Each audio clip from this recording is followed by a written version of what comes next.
Monty Show, the truth in sports talk streaming. When you want unbiased opinions about your favorite team without the spin, all you have to do is find the Monty Show, streaming live and available 24 hours a day, 7 days a week on YouTube. And now, here's Monty. Hey, the Monty Show is live on your YouTube machine. Yes, it is Friday. I am ready for the weekend to begin because in, 3 hours from now, we kick off in Las Vegas at Allegiant Stadium with the Pac-12 Championship. It is Conference Championship weekend presented by The Advocates. TheAdvocates.com, the best injury attorneys in the business. You know, here in the Mountain West, it is pouring snow. You know what that means? Accidents. Listen, you didn't deserve to get into that accident. It wasn't your fault. That's why you need to call the Advocates. Get to theadvocates.com and listen, you might not need them right now. You might not need them right this second. But when you get into an accident, you get hurt at work, you get into let's say you're riding your bike, you get hit, whatever it might be, you know it is simply a matter of when, not if, that you're going to need the Advocates. Have it on the tip of your tongue, theadvocates.com, where you never reach into your pocket to pay the Advocates, because you don't pay the Advocates unless and until they win your case at theadvocates.com. Holy cow. What a 36 hours we have straight ahead of us in the world of college football. And Jacob, I said to you right now, what excites you about this weekend? What excites you about Conference Championship weekend? Yeah, for me, I think it's just that this is the time of year where you're not so concerned about necessarily the exact matchup on the field. You're more concerned about, enjoying the quality football that's about to be played. We're entering that time of year that I always talk about every single year where it's just great game after great game. And I know Texas is probably going to have their way a little bit with Oklahoma State. We'll see. But ultimately, you look at, any of these games, Pac-12 tonight, SEC tomorrow, these are all going to be really good football games. And I think that's the thing that I love most about championship weekend is that we get to see quality football game after quality football game. And yeah, I'll say it. It feels a little weird that the Pac-12 is playing tonight. It feels a little, odd. Yeah, the whole Friday night, I'm not used to sitting here starting the showroom being like, yeah, wow, we got a huge Pac-12 game tonight. That feels weird to me. But that's been the story of the Pac-12, though. I think when you look at the history of the program, it's been a little interesting that the Pac-12 always seems to find a way to die on Friday nights. And whether you go back to the infamous USC-Washington State game, whatever it might be, you look at the incidents that have happened with the Pac-12 on Friday night, and tonight, you have, I think, the favorite to win the Heisman Trophy in Bo Nix, going up against his conference rival in Washington, the Huskies, who are 1-0 this year against Oregon. That game's going to be played at Allegiant Stadium in Las Vegas, and I can't believe the number that's on the screen right here, 9.5 points. 9.5 points for Oregon when you look at the fact that Washington beat Oregon once this year, and it's still 9.5 points. And when we look at the grand scheme of things, one of the more interesting storylines in the college football playoff is what happens if Washington finds a way to win this game tonight. I think it throws a major wrench into the college football playoff. And maybe this is what our appetizer for Conference Championship weekend is. Because if you look at it this way, say Oregon loses to Washington. Washington's in, I don't think there's any doubt about that.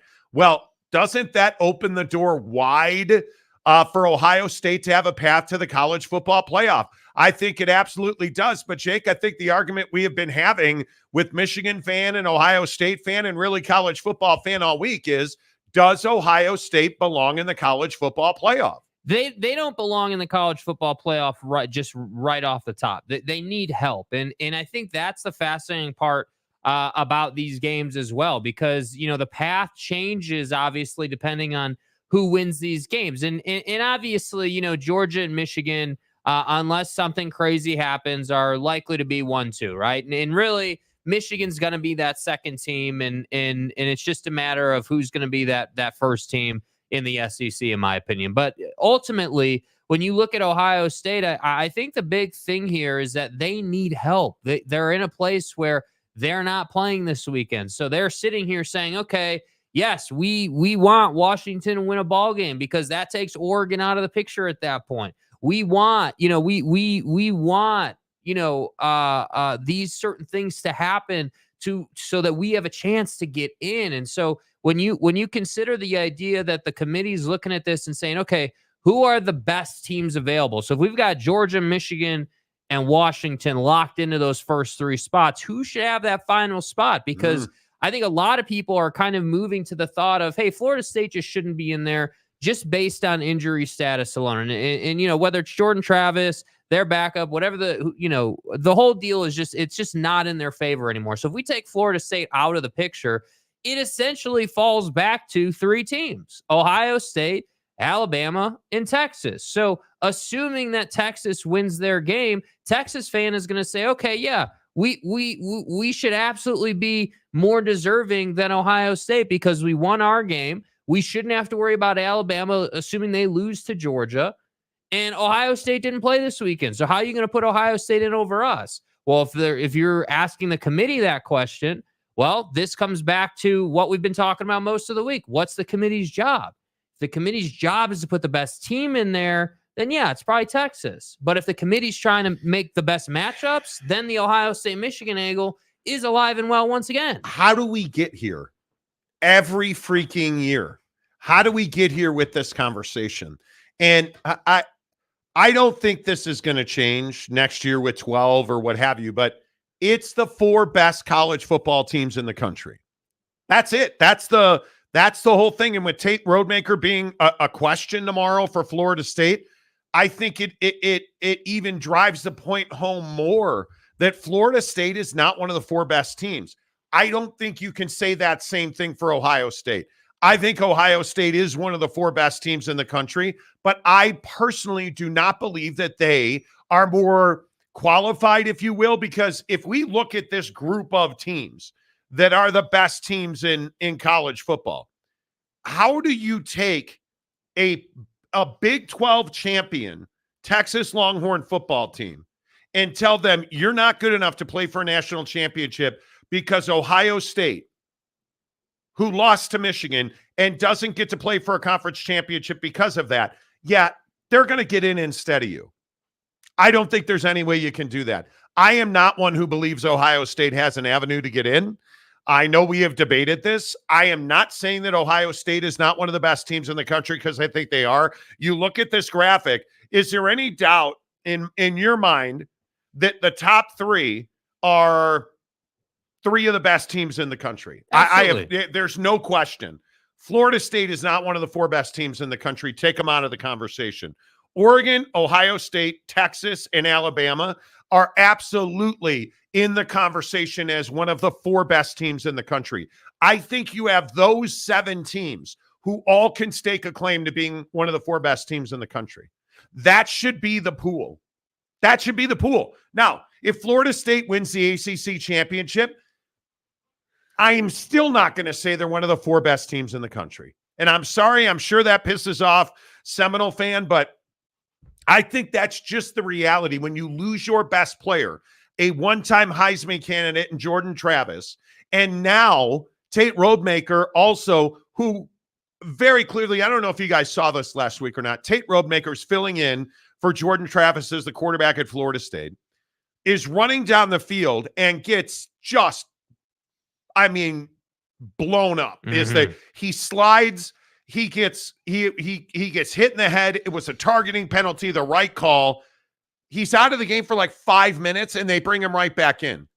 I don't know how you allowed the kid to get back in the game. He very clearly it had a concussion or should have been thoroughly examined for one. Now we find out that he's a game-time decision, and they're, quote, going through the process. Somebody might want to evaluate the concussion protocol at Florida State because it's ridiculous that kid went back into the game. If he doesn't play, I don't care if they win or not, there's no chance they're one of the 4 best teams in the country. I just don't think they have their secret sauce anymore. You don't have that combination of Jordan Travis, Keon Coleman, and the gang. You don't have that anymore. And I think that's the That's the tough part about it. Injuries are part of football. And I think, unfortunately, for Florida State, that's essentially cost you your shot at the college football playoff. But I'm telling you, this is not as clean cut. And for the record, I agree. It is the 4 best teams, but I don't trust this committee to just go that route. I don't believe the only thing that they consider is, hey, who's the best team here? I do think that on some level, they're considering brand size. They're considering hey, as an example, hey, if we put Ohio State into the college football playoff, I mean, there's a chance that we could run Michigan, Ohio State back again on a neutral site. I mean, that's good for everybody. I would agree. So if you're the committee, you can't tell me that that's just lost on you. But I do think that does a massive, if you were to put Ohio State in, that does a massive disservice to the process, and it sends a message to whatever team moving forward is in Texas's shoes, the team that's right on the bubble that needs to win a ball game to potentially get in. It sends the message that, hey, if there's a bigger fish in front of you, it may not be good enough just to win the game. I think one of the interesting questions here is, what does a guy like, David Saylor do from Miami of Ohio, who's on the college football playoff committee? Is he pro Ohio State? I don't know. But I know a guy like a Ward Manuel, the athletic director at Michigan, is not going to vote to get Ohio State into the college football playoff. No. I think their road is incredibly steep. But you see what I mean with that, right? Yeah. Like Ward Manuel is on a committee where he's supposed to just be objective about it. Just say, hey, okay, who do you think are the 4 best teams, whether that includes the school you come from or not? Okay, well, this year it happens to include Michigan, where you come from. Great. All right, that's fine and dandy. We all agree that Michigan should be in there with Georgia. We all agree on that. Yes. And whoever wins the Pac-12 game. But if Ward Manuel is going to sit there and say, hey, yeah, I'm never going to say Ohio State should be in because I'm a Michigan guy, that's precisely what I'm saying. Is Boo Corrigan from NC State going to sit around the table and make the argument that Florida State should be in the college football playoff? Somehow I think he is, because it makes him money. It makes him money. And I think it's going to be very interesting to see how all this plays out. But again, friends, this is why we play the games. And I think Ohio State is absolutely in the conversation as one of the 4 best teams in the country. There's just no doubt. And the biggest issue here is, and I say this about Michigan as well as Ohio State, Ohio State, you didn't play anybody until you played each other. Because Penn State, congratulations, James Franklin, another very mediocre season for you, sir. It's garbage. Nice job. I think that Michigan and Ohio State are suffering from not playing great out of conference schedules. And Ohio State certainly played a better schedule, in my opinion, than Michigan. Even with all the mass exodus that's going on in South Bend, Ohio State still went to Notre Dame and beat them. That's a good win. And I think Ohio State very much has an argument to make if they are one of the 4 best teams in the country. But who's going to help Ohio State? Nobody. That's the question that I have.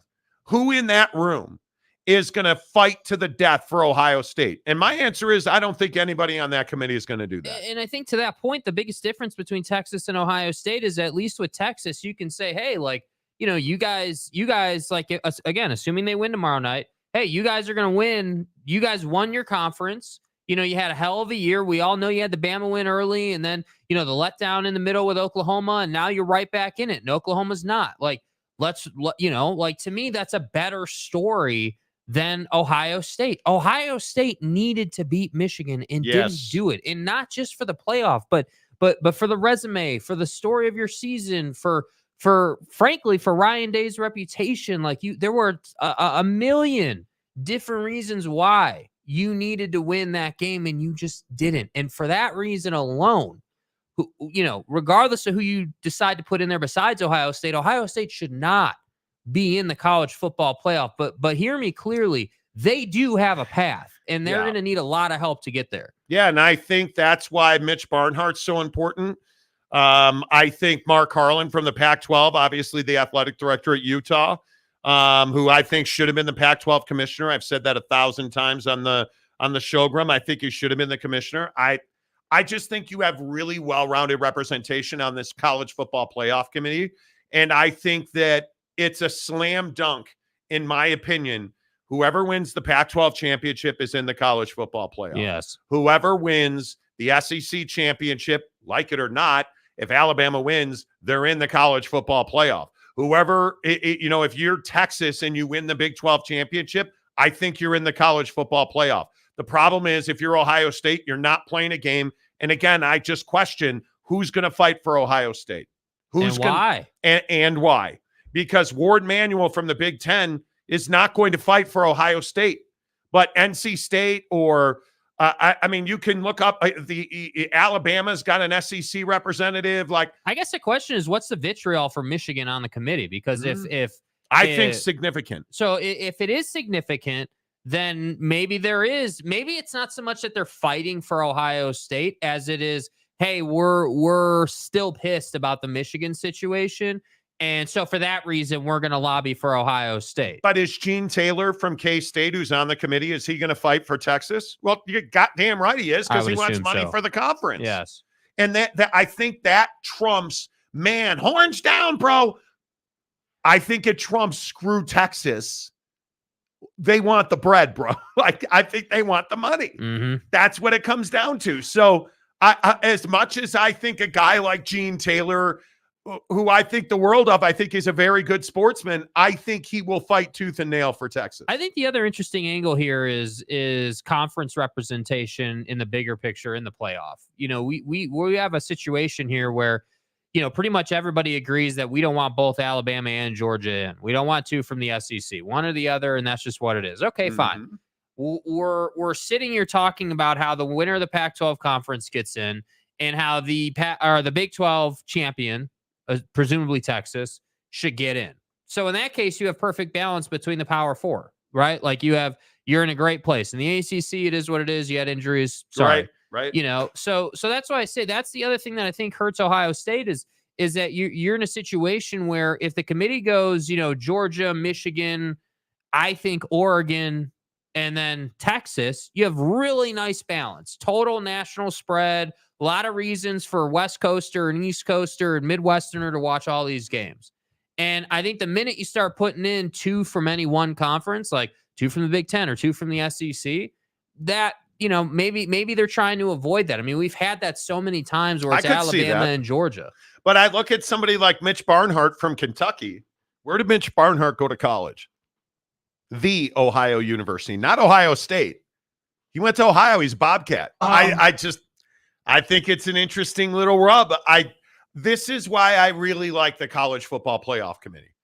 I want a bunch of folks sitting around a table, drinking beer, eating pizza, and fighting over their allegiances, known and unknown.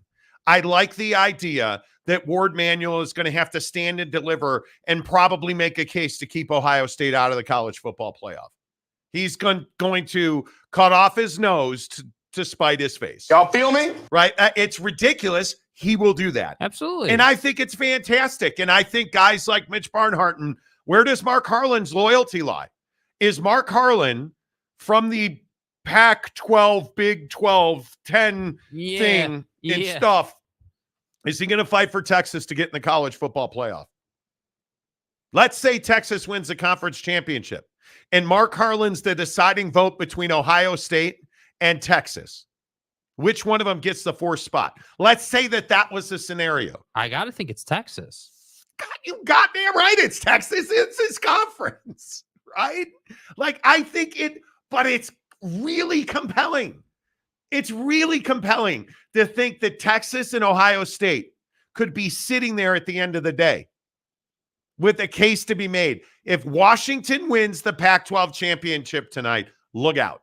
Because I think the most compelling games from throw a wrench in it, if Alabama beats Georgia and if Washington beats Oregon, I think you're going to have a really, really heated debate at that table. Yes. I think it's going to be very, very difficult to say, well, this one's in and that one's in and they're out and they're out. I think the hard part, too, with Alabama beating Georgia, if that were to happen, is that Alabama's an 8 seed right now. So if you're going to launch them from 8-1, that's one of the biggest rewards we would have ever seen in the college football playoff in the 14 format. So to me, I look at it and I say, okay, if Alabama wins, I certainly think I have no problem with them being put in the number 1 slot. I think they're better than Michigan. I think they're playing better football. I think Milroe's better than McCarthy. But again, that's just my opinion. I'm sure there are plenty of people who disagree with that. But the point is that what if the committee goes, hey, Alabama wins, but they're not better than Michigan.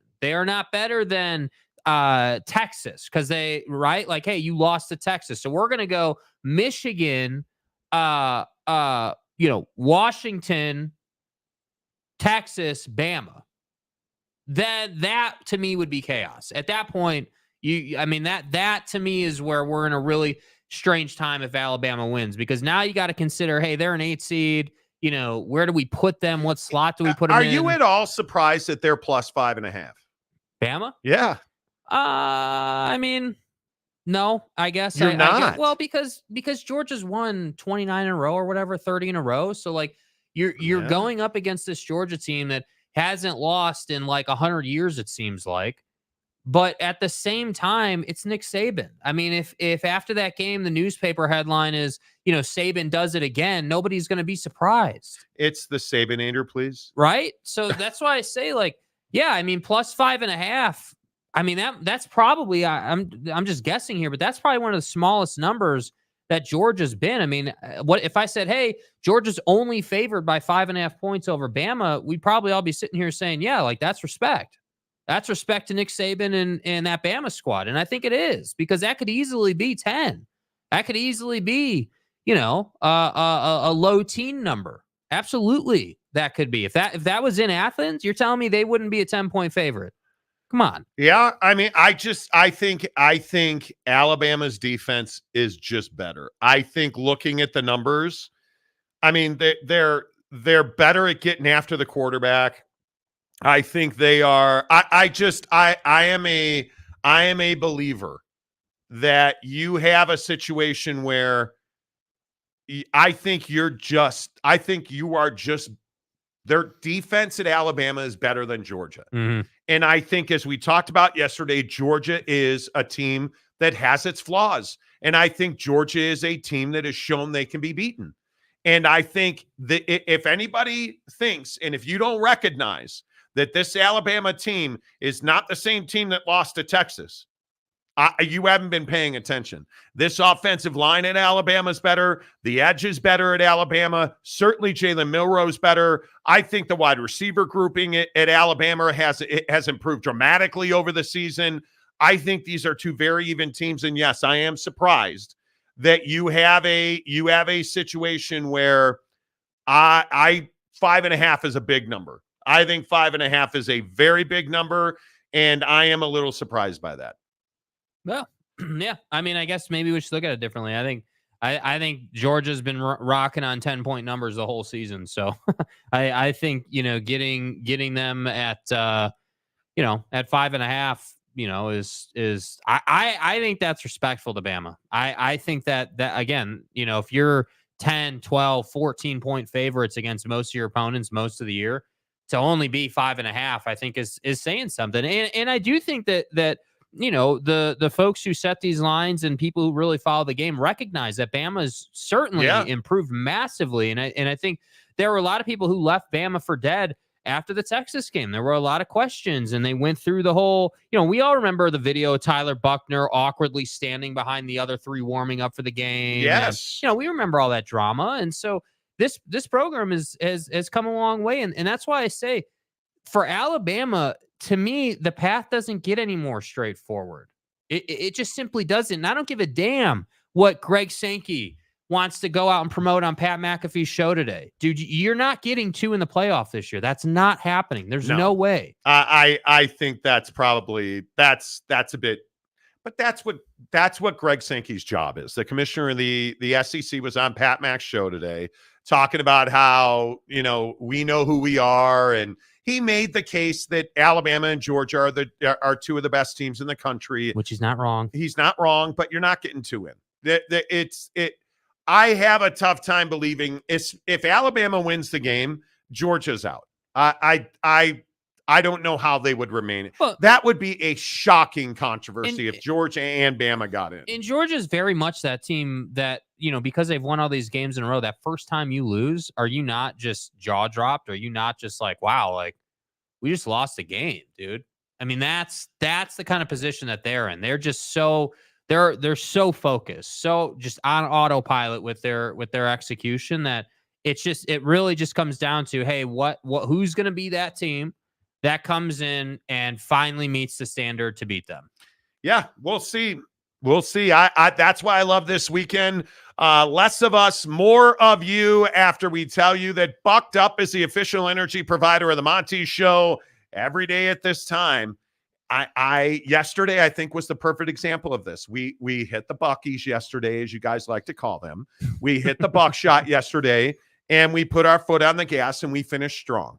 And let's finish the week strong, enjoying a buckshot. The best energy shot in the business. It's 200 milligrams of naturally sourced caffeine with a bunch of brain food combined, elite ingredients that make elite products that do exactly what they say they're going to do. And what does Bucked Up say that Buckshot does? It gives you a mental lift. Notice they're not talking about energy spikes and dips, and because there are no spikes and there are no crashes. You just get mental clarity so you can get through that last meeting. You can finish the Excel spreadsheet, the conference call, the long drive home, the kids' homework, whatever it is you got to finish before you hit the hay tonight.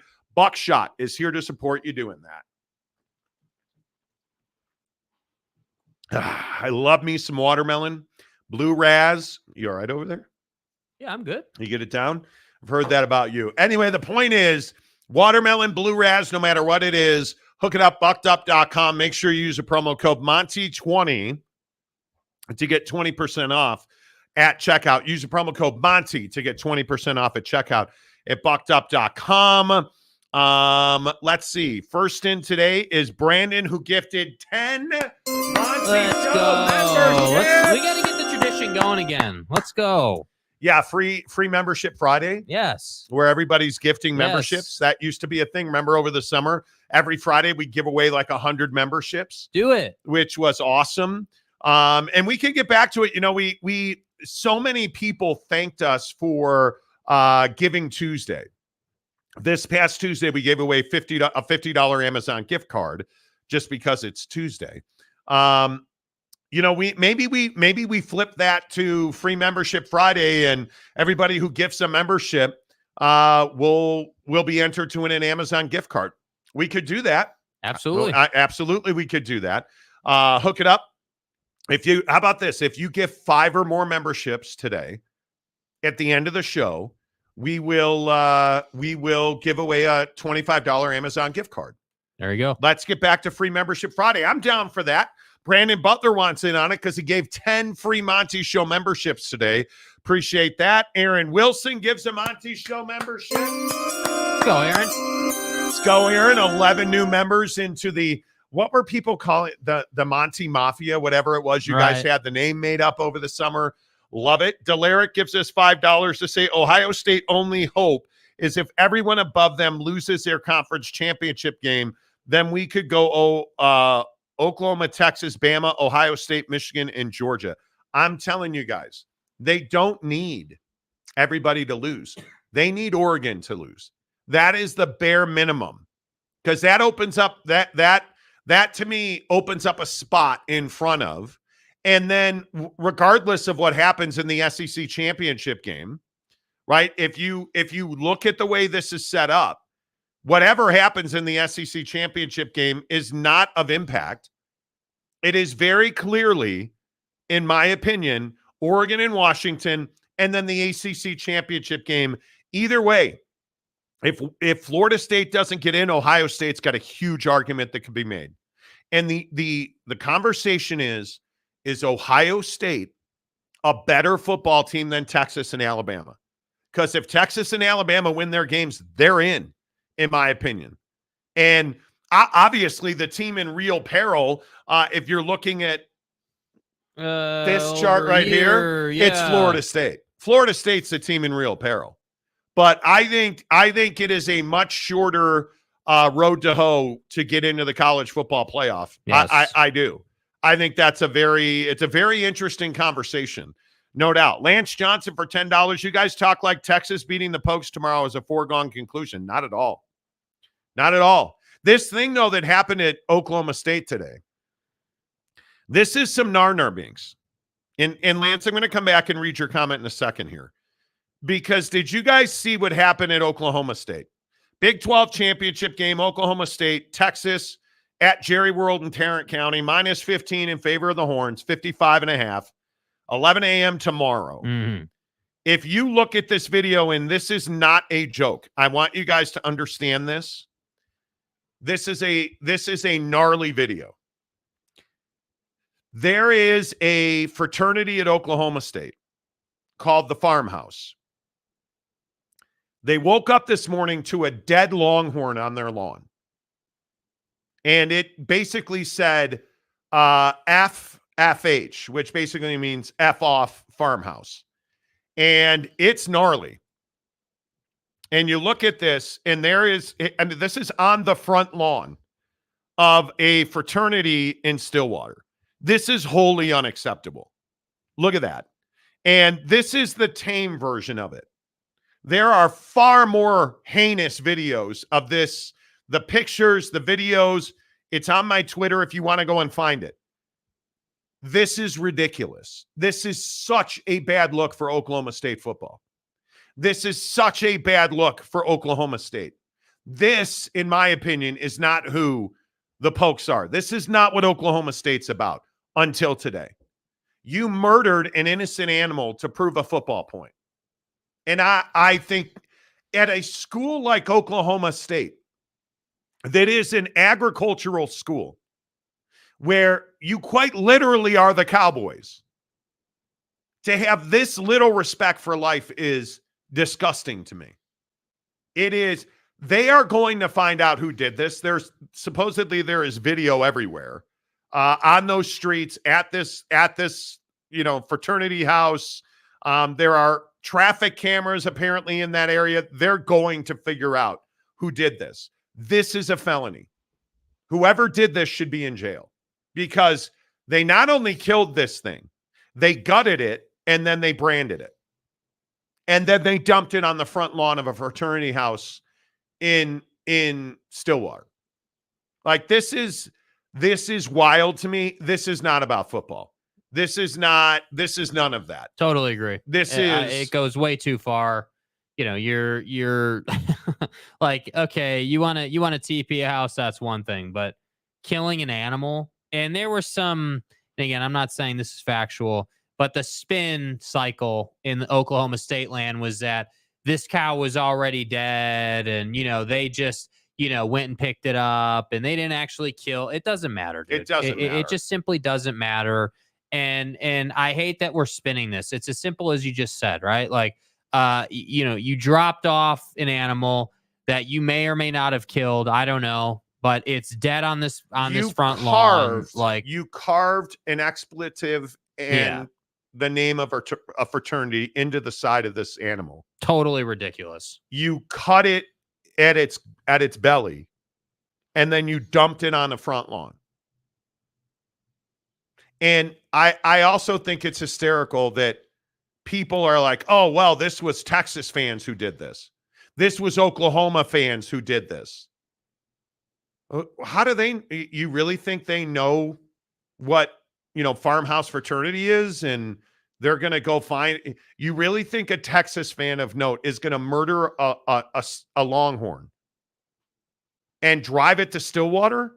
This is ridiculous to me. I think it is ridiculous. Unacceptable. And I don't understand it. Like, were you proving a point to this fraternity? And it doesn't almost even matter to me who did it. Why did you dump it on Oklahoma State's campus? What is this like? What is this? It's so barbaric. It is so inhumane. I don't even, it does not register next with level. me. It's definitely It is a bad look at Oklahoma State. And I like to think that Oklahoma State is better than this. And All of their social accounts immediately condemned it when it came out this afternoon, which they absolutely should have. But this is not football. This is not a rivalry. This is not, what is this, Animal House that we're talking about? Apparently. It's ridiculous. Lance Johnson for $10. How many times in the last decade has Gundy beaten Texas when he wasn't supposed to? Pokes by 4, ride him. I'm not saying that. First of all, this is the best Texas team that I can remember post Vince Young. I don't remember rosters being this deep.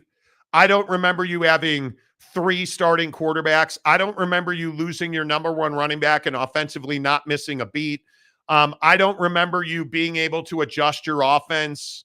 We talk a lot of Texas football on this show, right?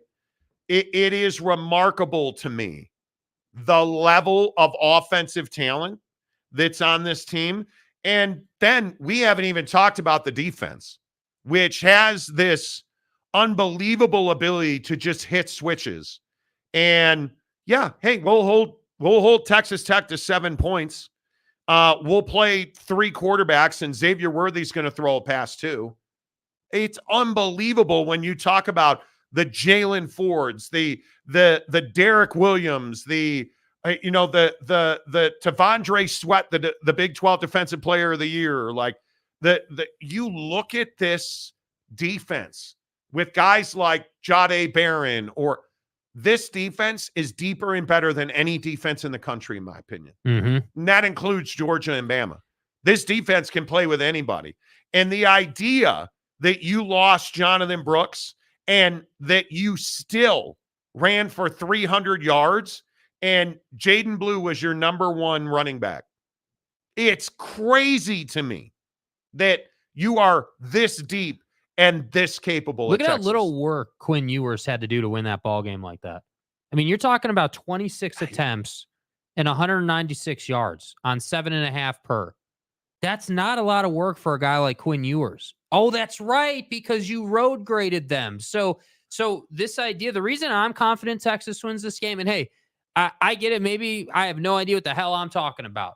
But if you're gonna tell me that you can come out here and play ground and pound football, and Quinn Ewers can, just drink his cup of coffee while he watches the game unfold behind the line of scrimmage, it's over. It's absolutely over.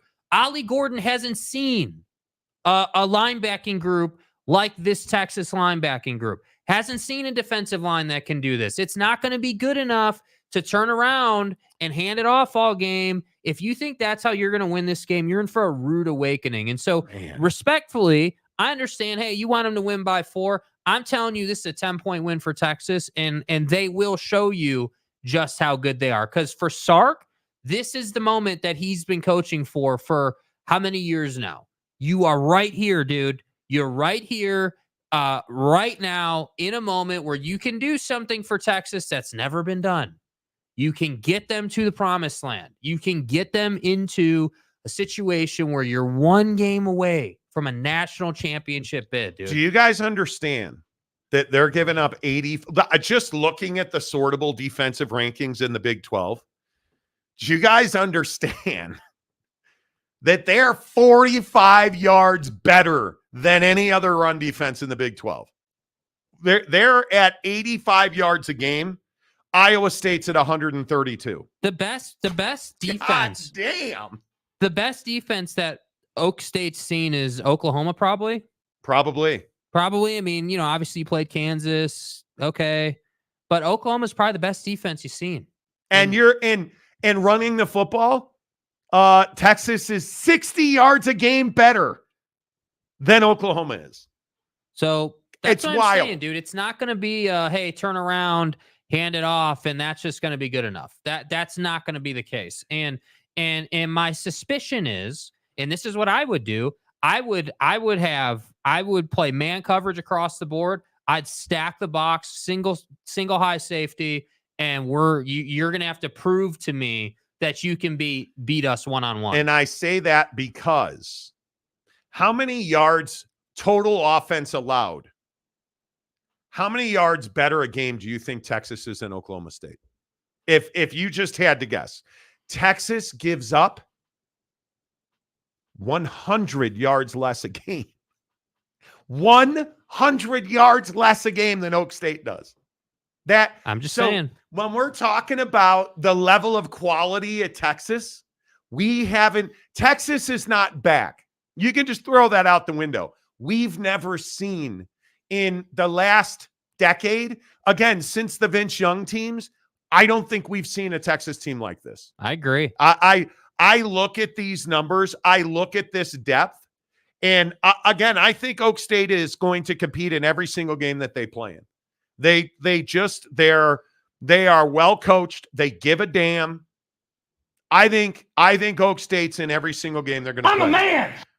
You're just at some point, it always comes down to talent, especially in big games like this. Why do you think Washington and Oregon is going to be so close tonight? Because their talent is, there's that much difference, right? They're really close. Two big-time quarterbacks. Well, look at the difference between Texas and Oak State. What's the biggest single difference from Austin to Stillwater on those rosters? Well, Quinn Ewers. Quinn Ewers is better than any quarterback on that roster. You know what the other problem is? Malik Murphy's better than any quarterback on their roster. You know what the other problem is? Arch Manning is better than any quarterback on the Oklahoma State roster. That's the problem. And if we're truth-telling, boy, I got to think that C.J. Baxter is not that far behind Ollie Gordon. Oh, and I know that just stopped the world in Stillwater. Do the math. Go look at it. That was your number one running back until he wasn't. And then Jonathan Brooks took over, and guess what? He got hurt. They haven't missed a beat. They're deep. They've got 3 more running backs just waiting for the job. The talent gap between Oklahoma State and Texas it's the Grand Canyon. Mm-hmm. It's not close. Does that mean Oak State can't win the game? Certainly not. Certainly not. But it would be a massive upset because Texas is so far and away more talented than Oklahoma State is. And I love Alan Bowman, and I think he's competed his ass off. But we're not here to compete anymore. Now we're here to win. Right? You can't compete anymore. It's not good enough to just show up, coach, we'll get them next week. That's not good enough anymore. Kids are in the transfer portal because they wanted to go play, they wanted to win bigger games. This time of year is about winning on the field and off the field. I want to win, so I'm getting in the transfer portal so I can go somewhere and win. I want to win, which is why I went to Texas so that we can win this championship game tomorrow, which is why I went to Oregon, which is why I went to Washington, so we can win the championship game, which is why I play at Bama and Georgia, because I know I'm going to compete for a conference championship. That's the bottom line. And if you think that Texas isn't motivated to win this conference championship on their way out the door, because I got news for you, as talented as they are, it's going to be a couple years before they're at the top of the SEC. And they will be, because they are going to dominate recruiting in Texas again. They will be at the top of the SEC. It starts right here. If they win this conference championship and if they get into the college football playoff, we have not seen the best talent at Texas, because if they win and they go to the college football playoff, do you not think there are kids just chilling in the portal waiting for these games to be played before they make a decision? What happens if they drop a 50 state on a 50 piece on Oak State to go to the college football playoff? Because I'm telling you, it's not just how you win, or it's not just that you win, it's how you win. Yes. So I don't think it's as simple as, oh yeah, we're going up against a well-coached team, and we're just got to worry about our X's and O's, and we're just going to play the best game we can. No, that's not what it's about at Texas. It's about, hey, dude, there's a lot on the line in this game, and Gundy, Mike Gundy, hey, I get it. He's the man for the job. You need someone to go out and try to prove a point and try to be a red ass about something. He's the man for the job, and I respect the job he's done. I don't think he's coach of the year in the Big 12, but he has the award, so there you go. Now it's time to go out and prove it. Show me you're better than Sark, because I know you're not better than Sark right now. That's not happening. I would agree with that. Big shout out to Cougar Tracks, who gifted 5 memberships to the show. There we go. Thank you. Hello, Scotty May, our newest member. Go, pick him up. Pick him up. Pick him up. Let's go. Appreciate all of you guys. James, the unofficial Longhorn murderer of the. Unofficial Hi, this is mayor. James. Welcome back. Yeah, I am not going to look at this comment. I am going to guess this is an apology or. Oh God, that Longhorn had rights, boy. Hey, boy. Anyway, I can't even pretend. No. I'm totally against animal killing. Okay. Oh, that poor Longhorn. His horns are truly down. Pokes up, horns down, boy. I am looking forward to a good game in Arlington, Tarrant County, please, with two really good teams. I respect Texas and what Coach Sark has done. May the best team win. Go Pokes. I think the best team will win. And a quick update on this story. Mm-hmm. Some folks that I trust are texting me saying that the initial belief is that this was a rival fraternity on campus. The steer was already dead, and that there was access, which is believed to have been a family member, took the steer, cut it, carved it. Because what they did is, if you didn't see it, this steer died. They cut the name of a rival fraternity into the side of the animal. Right. Like a heinous act. And then FUCKFH, which is farmhouse. It's called FH Farmhouse. It's the name of the fraternity. F Farmhouse. They carved this into the side of this animal, gashed its stomach. Its intestines are literally hanging out, and they dumped it on the front lawn of the farmhouse fraternity, who woke up this morning to find it there. I can't even, because it's illegal. I can't even fathom it. So that's the story that people are texting me. So again, I don't think it had anything to necessarily do. I think this is all in at Oklahoma State. I don't think it ain't like all the dudes on Twitter today saying, oh, it was Texas who's trying to smear. It was not Texas. No Texan. Why would no they do Texan, that? No Texan would do that to an animal. Nobody that's a fan of the University of Texas, and I don't believe any Texan is going to humiliate an animal like that. That's just not how Texans are. I know too many Texans. I know too many Texas fans. They're not going to do that. So it's a really unfortunate situation. James Knight, disgusting act. Oak State has bad karma coming. Well, there's a lot of people saying that. I don't disagree with that at all. I don't disagree with that at all. Shouty, what's up, Shouty? Texas would never do this to a Longhorn. No, they would not. I don't break the rules. Boyd Lake, Oak State's going to find out. That's what I'm saying. That's what I'm saying. And honestly, like, I'm kind of at a point where I want that to happen, and I don't have any shame in saying that. Yeah, it's really unfortunate. And I do think it's good for college football when Texas is good.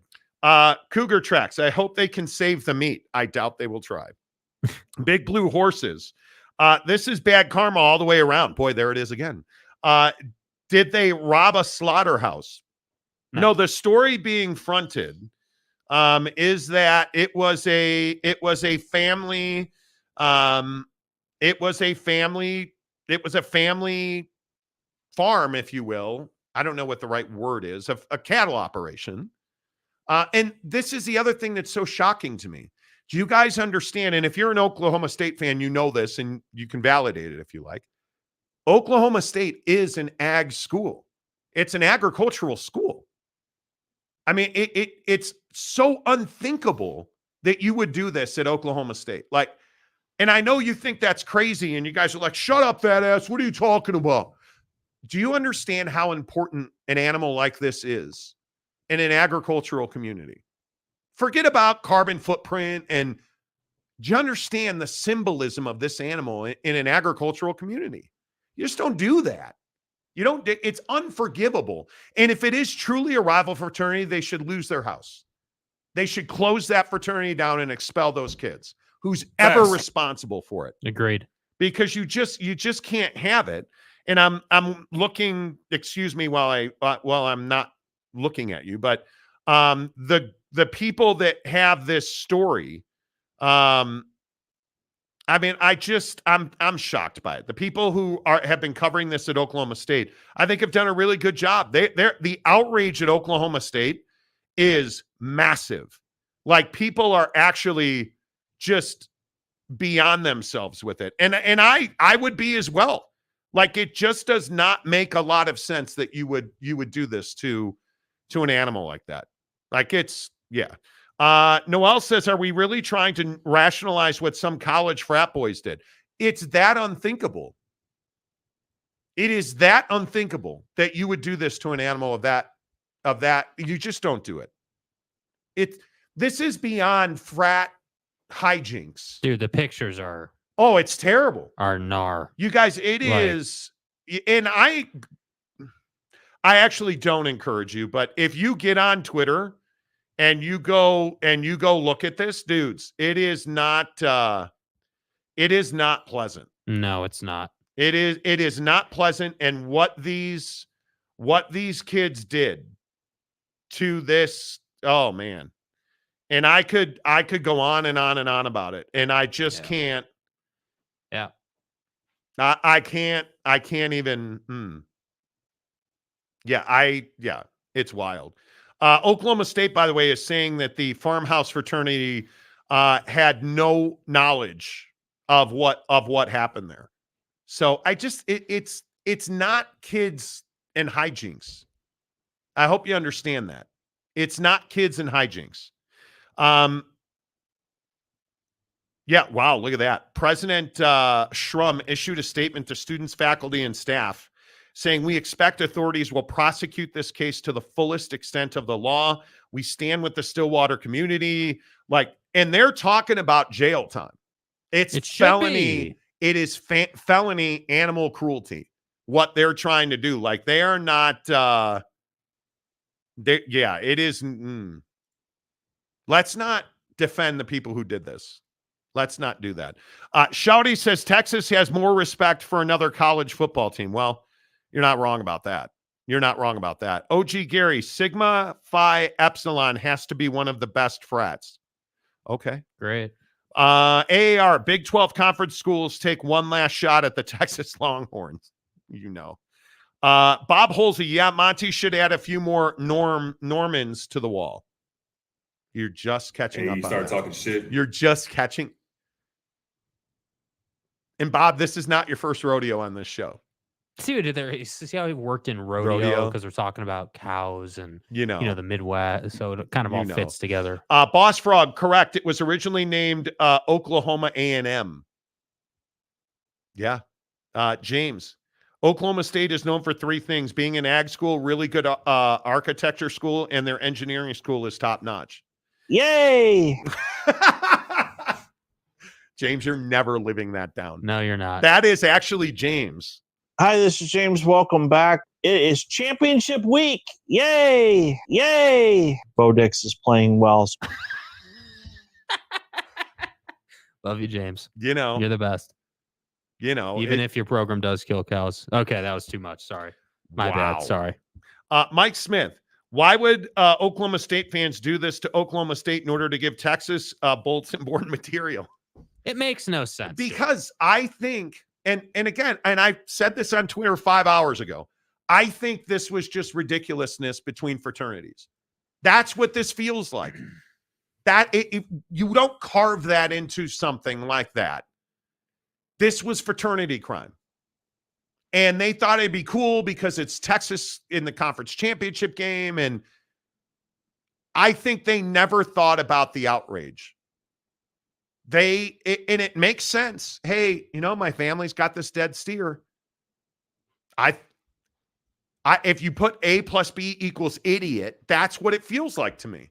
It's always felt like that. Via social media. Noel says, what the F do you mean Texans wouldn't do something like that? Not everyone is the same. Bro, if I had... Next comment. Do I really have to explain that? Sean Mierzinski. What's up, Sean? Where have you been? This is just giving Texas more fuel. That's all it's doing. That's right. Exactly right. Tom Dean says ranch. Mark Hale says ranch. What are we doing? Farm. Because I was saying okay. Ranch. Okay. Thank you. Thank you. Conundrum. This will play on College Game Day tomorrow. Desmond Howard will start crying.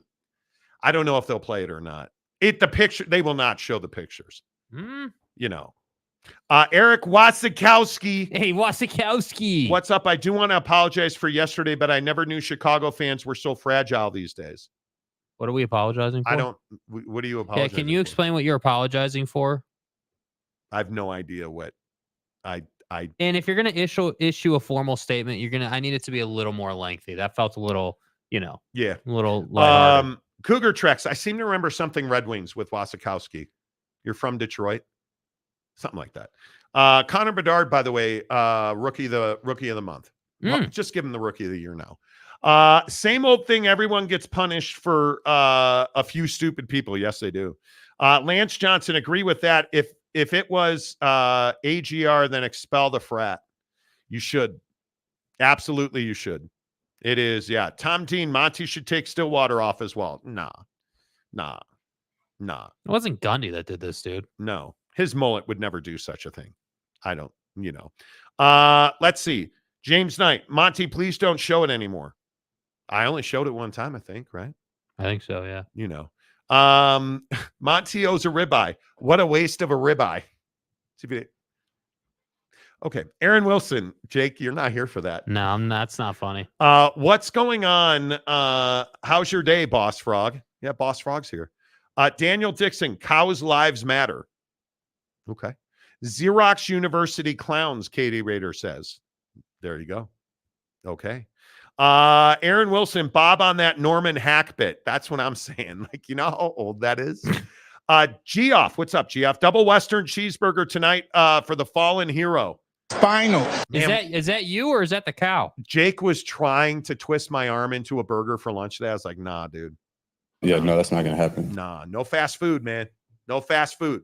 No fast food until Christmas. Can't do it. What? Nothing. Good. I've been pretty good. Yeah, you've been good. I'm not saying you haven't been. No fast food. James says, I will admit that those sound bites are funny. Yes, they are. Yay. Katie Rader, stool water. Okay, you need to know that Katie Rader's a Tech fan. Pew, pew, pew, pew, pew, pew, tortillas, pew, pew. That's bullshit. No, it's not. It's real. Christopher Shannon, everybody's outraged. Yeah, dude, they are, bro. And that's what this is, dude. Everybody is outraged. They are. Bob Holsey, in the old days, we just put tons of laxatives in their stew. Oh, okay. Well, I mean, that makes a lot of sense. Come on, man. James Knight, I would be expecting Texas to take it up a notch after this. I don't know. Yeah, I would think so.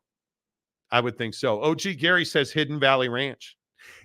Can I commit a sin on the show real quick to end hour number 1? Swear to God, if you say you like blue cheese now. Oh, come on. Are you kidding me? What is this, hell? No. Gorgonzola or blue cheese? Bullet.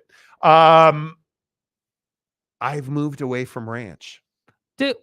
You don't always have to be negative. My wife made. Dude, what? Real quick. What? And I'm happy to have comments. Dude. As a man with testosterone flowing through the boys, I've made a life choice. Macaque. No, clear that Mr. Anatomy major here. Hiscock. He clearly went to Texas A&M. Right. Longhorn. Longhorn. He has our full respect. My wife made me for meal prep. She made rice with peas and carrots, and she quick potted some chicken breast. Amazing. Right. I have ranch and I have barbecue sauce in the refrigerator. Okay. This is more acceptable. What kind of barbecue sauce you rocking with? I went with honey mustard. That's a lie. That's fucking interesting, man. What we have in there, Sweet Baby too? Ray's. Yeah, Sweet Baby Ray's. Okay. Put some barbecue sauce on top of that thing, and I got to tell you, bomb, dude. I fell in love with myself all over again. To the brilliance. And then my wife was like, yeah, I have barbecue sauce to find too. I I'm telling you. Barbecue sauce is awesome. I'm moving away from ranch a little bit. I feel as though the boys have dropped now and I have become an adult. Okay. You know. Congratulations. Although so we go to Roy's in Honolulu. This is awesome, actually. I almost ruined Jake's relationship. We go to Roy's. I have a steak. Right. Or did I have it? I did have a No, steak. no, you had pork shoulder. Pork shank. Pork shank. Yeah. And I don't know why there was ketchup on the table, but I don't really care. But there was. I dipped my meat in ketchup. Fucking A. And people were like, oh, it was pretty amazing. Oh, dear. Oh, my.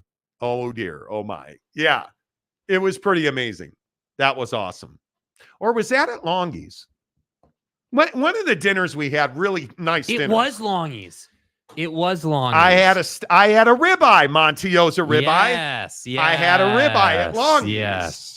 And I dipped it in ketchup one time. What an idiot. Oh, it was really good. Actually, it was really good. It was, and they also had this honey butter at Longie's. That was amazing. OG Gary, Monty should put stool water on the wall. Okay. Monty should remake the wall as the Wall of Fame. Nah. Maybe not. Maybe fuck yourself. Seriously. Gumby fresh out first. Oh, you're always first.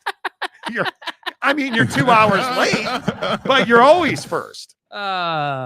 James said, I wish we had planned a brunch for tomorrow. Texas fans will bring barbecue. Oak State fans will bring blue cheese. Don't lie to me. Stop, man. Why do you say disgusting things like that? See, you From the school that murders, cattle, why would you say something like Oak State fans will bring, ugh. That's bullshit. Well, I just put in the blue cheese. He said cheese fries, but they're disgusting. My bad. Sorry, James. Mark Klee, Victor's the way. Okay. Okay. Again, it is what it is. Real quick sidebar. I had Joel Embiid on Prize Picks tonight. What did I just get on my phone? He's not playing. Woj bomb. He's not playing tonight. McNurse announced it. Whatever, dude. I do love it. Whatever, I dude. do love it. All right. Final comment. Hour number 1. Boss Frog. Oklahoma State has an outstanding engineering program. A lot of mechanical engineering in the energy industry out of Texas A&M are Oklahoma State graduates. There you go. I love it. I absolutely love it. That's great, man. Shonsky says, I think the background should be stadium names. No, I don't think so. I like the city names better. I do. Why? I don't really get it. I'm going to have a steak at Dallas Petro Club. Too much talk of beef today. Dude, cows have rights too, I do love. Oh, man. There is nothing like a great steak. No, there's not. I cannot wait to get to Vegas and be in the treehouse at Mastro's and Dilly. Oh, I'm ready. I am ready. Hour number 2 of the Monty Show is presented by our good friends at Tri-Day Trading. TryDayTrading.com. You guys, it's Christmas. Give yourself the gift of a $10 30-day trial membership at TryDayTrading.com. It's $10 and they give you their entire program for free for 30 days. You give a $10 charitable donation because that's what happens. You give $10, it goes right to charity. Then you get their entire program, their elite coaching, all of their proprietary software, their training. They teach you all the leading indicators to make sure you understand, hey, trade now, sell now, buy now. Are you somebody that's a sell trader? Are you somebody that only buys? Because there's different ways. Phil, who's my wife's trading coach at TryDayTrading.com, was telling her, hey, he only sells. He never buys. He only does sell trades. Well, why is that? Well, they're going to teach you that. They're going to teach you the indicators. They're going to teach you the markets. They show you all this stuff, and you're trading right away. Right away. You're into their simulator trading, which is they want you to learn by doing. You're meeting with your coach on a regular basis. You're talking about trades. You're talking about, hey, I'm way down. Hey, I'm way up. What's working? What's not working? Well, hey, try these indicators. They quite literally walk you down the path. They need you to succeed. And why is that? Because when you graduate the program at Tri-Day Trading, they open a trading account for you with their money. You trade their money. And when you make money with their money, you get up to 80% of the profit. And you can do that for a week, a month, a decade. You can stay in that system as long as you want. But when you're ready, you can walk away and you can start trading with your own money. That's how the Tri-Day trading program works. You have full-time traders making $1,000 a day. You have other part-time traders that are making $300 to $500 a day at TridayTrading.com because they signed up for their $10 30-day trial membership. Hook it up. Tell me you heard about it on the Monty Show. Looking at this Tate Roadmaker concussion from last week. Dude. If you don't know the story, Florida State, who is going to compete for the ACC Championship tomorrow, this is so frustrating to me.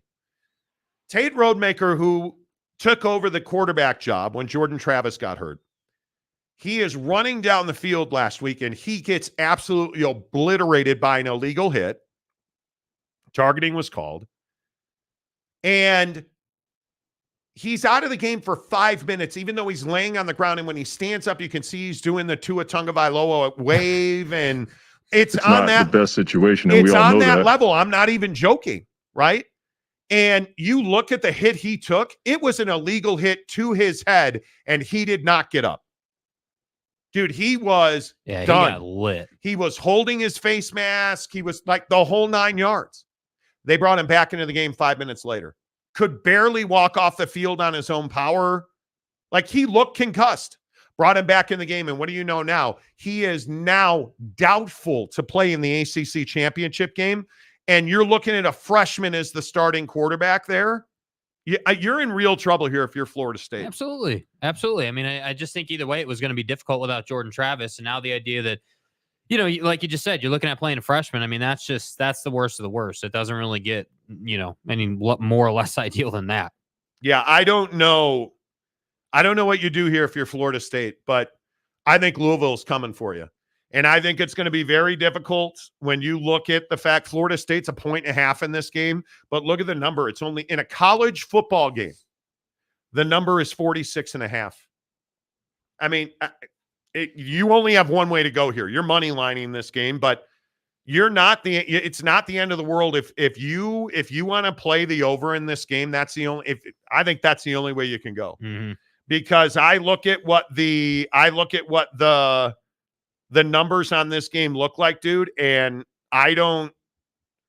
what is the money line? The money line number is 110. I don't even know what you do with that game. I think I would probably take Louisville to win outright. I think that's the only way you can go, and you got to go over. Yeah, they're looking nice, dude. Louisville here is looking real nice. I think so. And I think, you know, if Florida State loses, let's say, I think that obviously smooth things over for the committee. That makes it much easier to remove Florida State. But hey, we'll see. Maybe they get a special performance out of their freshmen. I don't know. We'll see. I mean, it is going to be. I think it's going to be a very interesting game. But we've got to get a grasp on concussions in college football. I think the NFL has made significant leaps and bounds. Independent neurologists, all of that.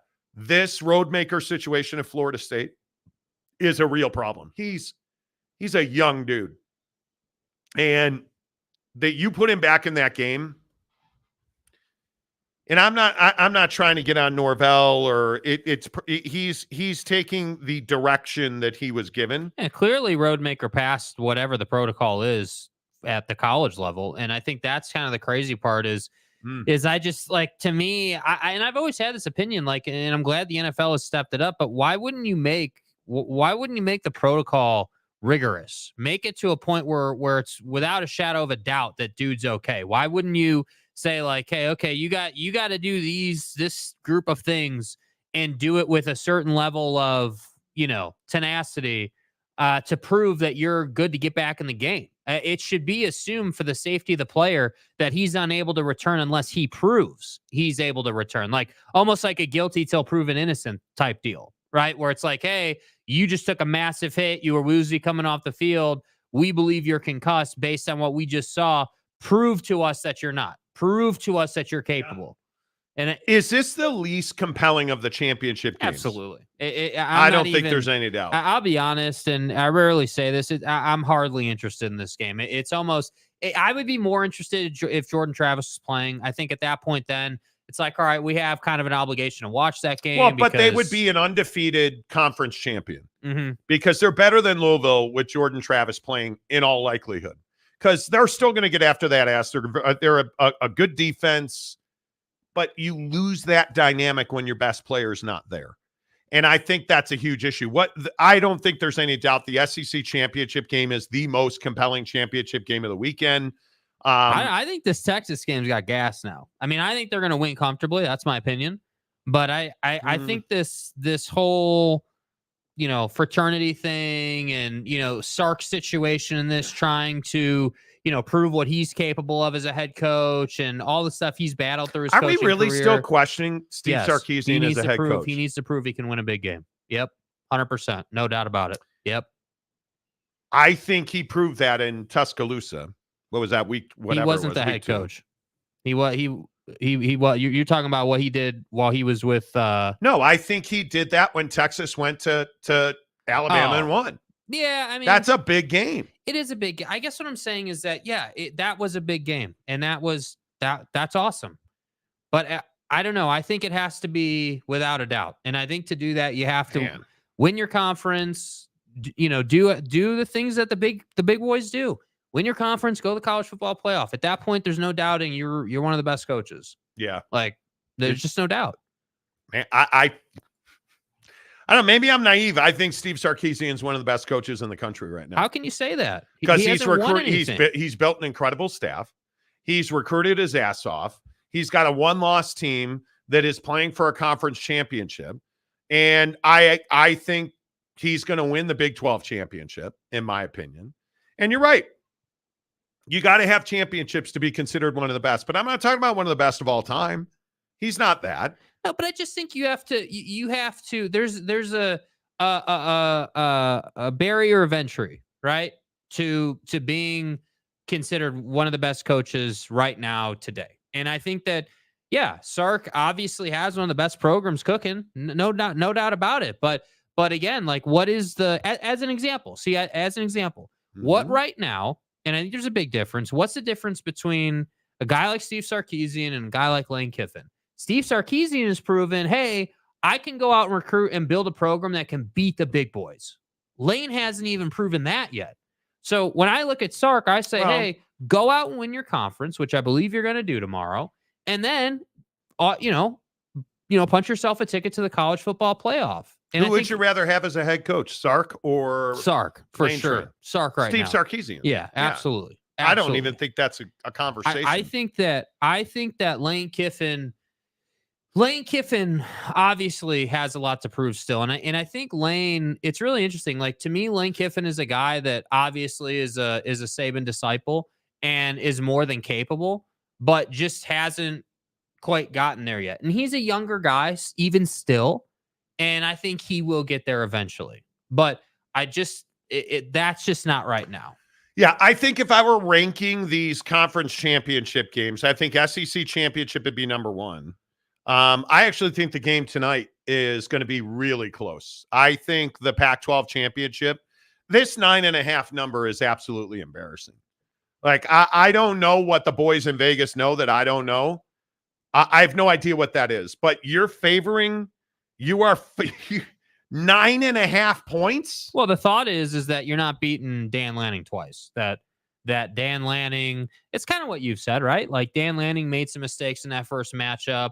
And I don't know that I agree to the extent of 9.5 points, but I do agree Oregon should be favored in this game. And I would much rather see it be 6.5 or 7. I think that's more realistic. I think that Oregon is a team that has obviously the likely Heisman Trophy winner. I wouldn't put this line at. I would put this line at 2.5. This is not you're telling me that Oregon, you believe whoever set this line clearly wants bets. The money that is coming into this, you're telling me you believe that Oregon is 10 points better than Washington? You really think that? I don't believe that for a second of my life. I don't. I think that when I look at how well Michael Penix has played, and I look at the way that defense acquitted itself against Oregon first time around, sure, was it at home? Absolutely it was. This is a totally different situation, a totally different environment, atmosphere. You're in a completely different, ecosystem in the middle of the desert. Like, all of that is different. You're in a far bigger venue, all of it. I get it. Oregon's not 10 points better than Washington. That would be shocking if Oregon was 10 points better than Washington. Like, if Oregon wins by 10, you're saying you're not surprised? No, I would be surprised if they won by 10. That'd be shocking. I wouldn't be surprised if they won by 7 at all. Wow. Yeah, I think this is a one-possession game at best. Washington has just shown that they have that dog, that they are going to fight, Washington is that team that doesn't take snaps off. Mm-hmm. Now, are they as talented as Oregon? They're not. And again, I think Oregon wins this game in a very close game because I think they are more talented. And you're hard pressed to beat Oregon 2 times in a season. That would be unbelievable. Now, last year we said it couldn't happen with SC and Utah, and well, guess what? It did. Washington is capable of winning this game. Don't even. Absolutely. I would be stunned if Washington won this game. I think it would be a huge tip of the cap to what they've built in Seattle. And Michael Penix, if he wins this game, does it not catapult him back to the top of the Heisman race? Yeah, certainly. If Bo Nix loses this game, he's out of the Heisman race. There's no question I don't think there's any question.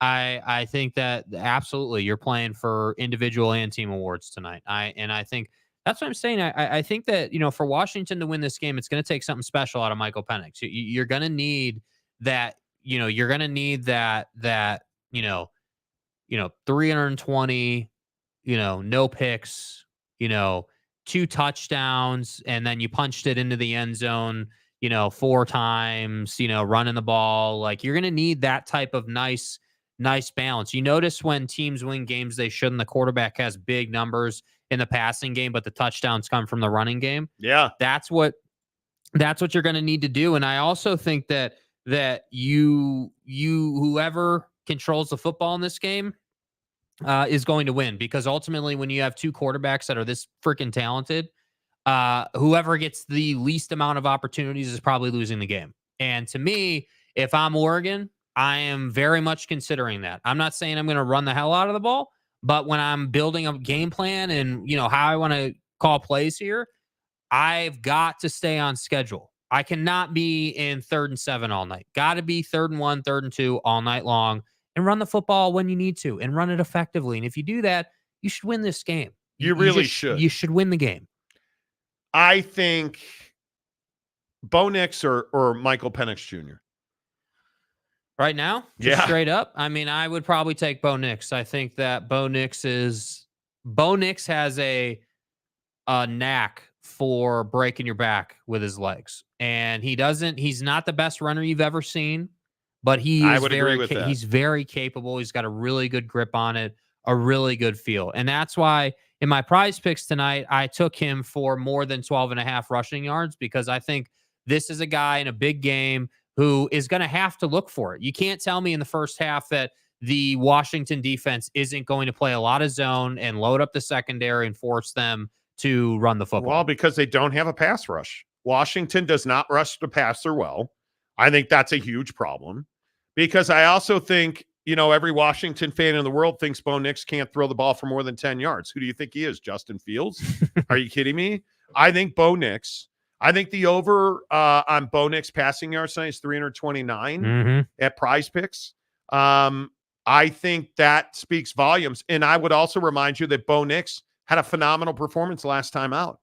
And I think it was Dan Lanning's decision to kick field goals or not kick field goals, or that's what did it here. I think the biggest question is, can Washington run the football?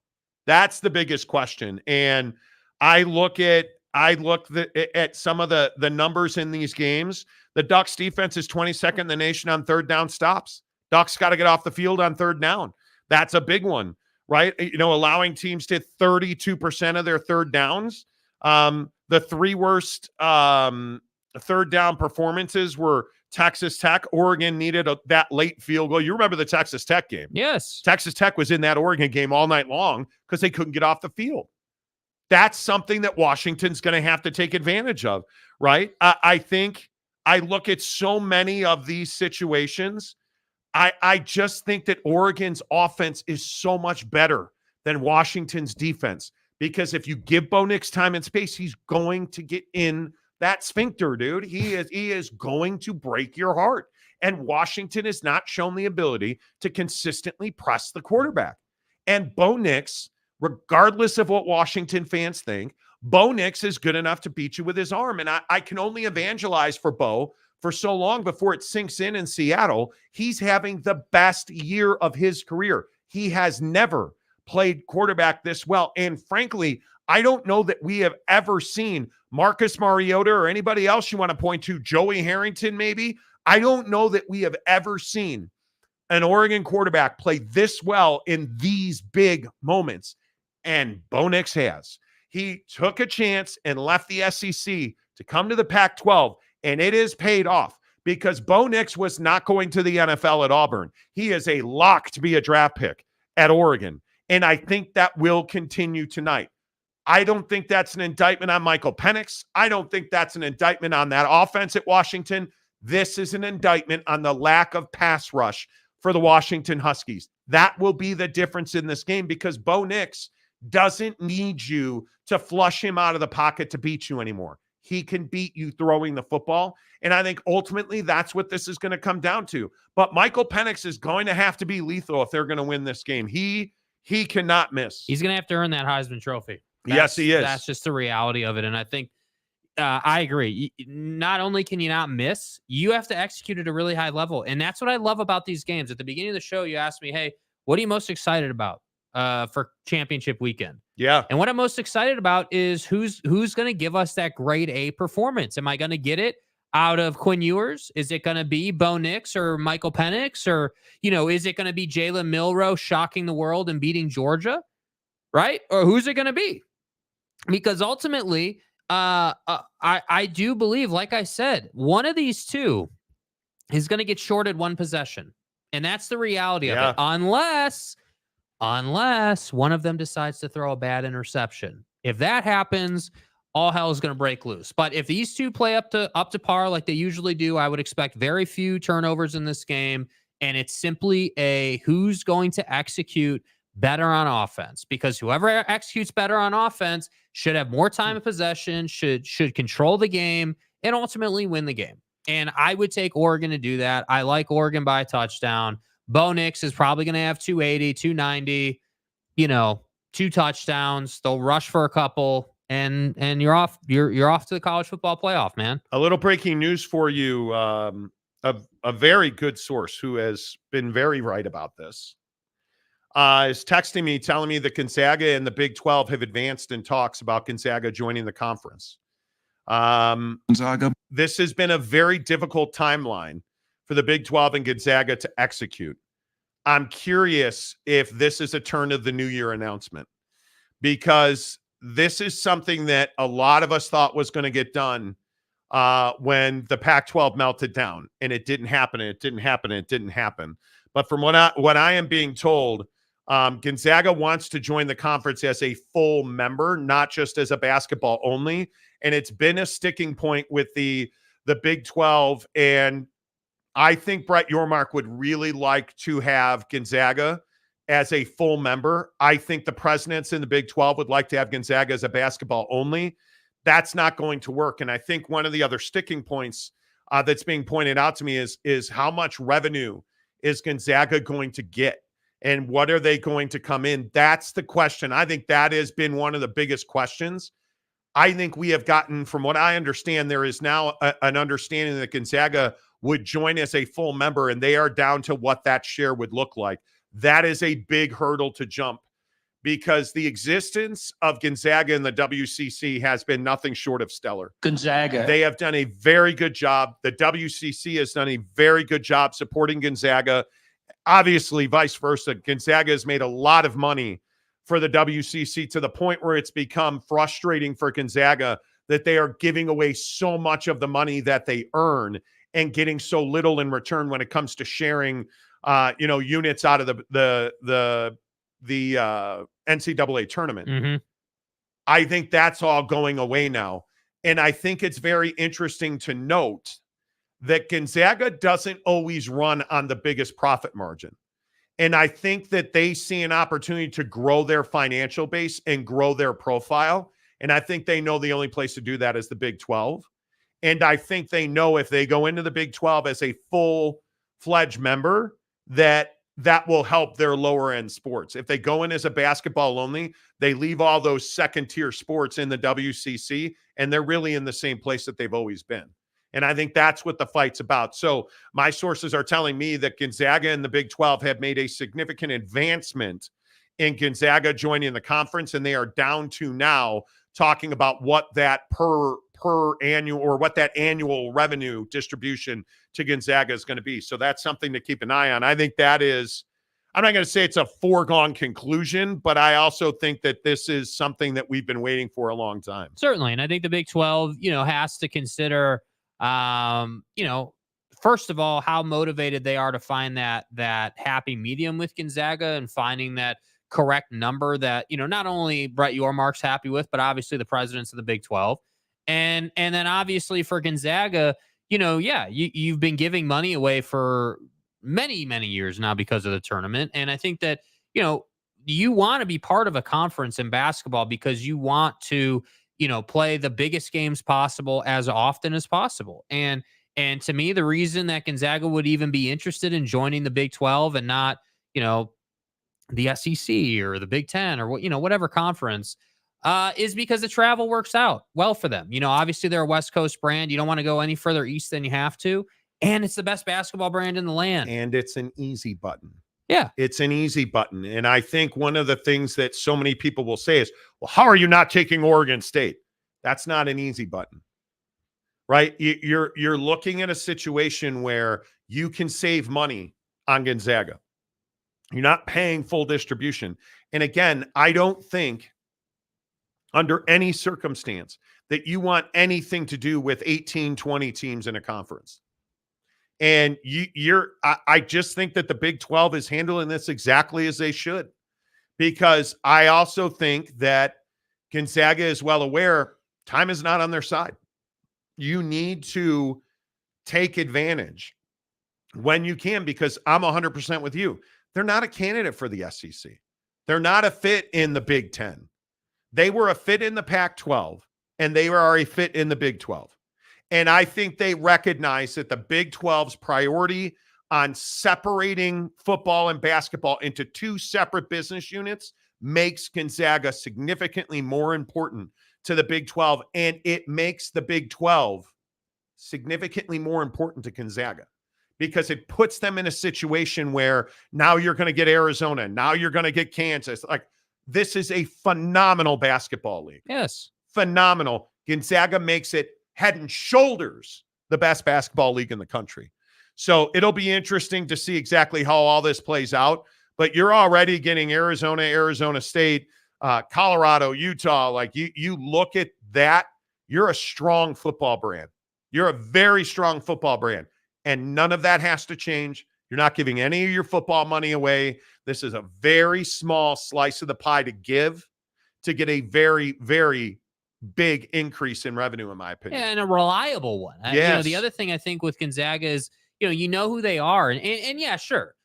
Coming from that conference, obviously they were head and shoulders the best team in that conference. So yeah, is there a 20, 30% decrease in wins coming to the Big 12 because it's such a quality basketball conference? Sure.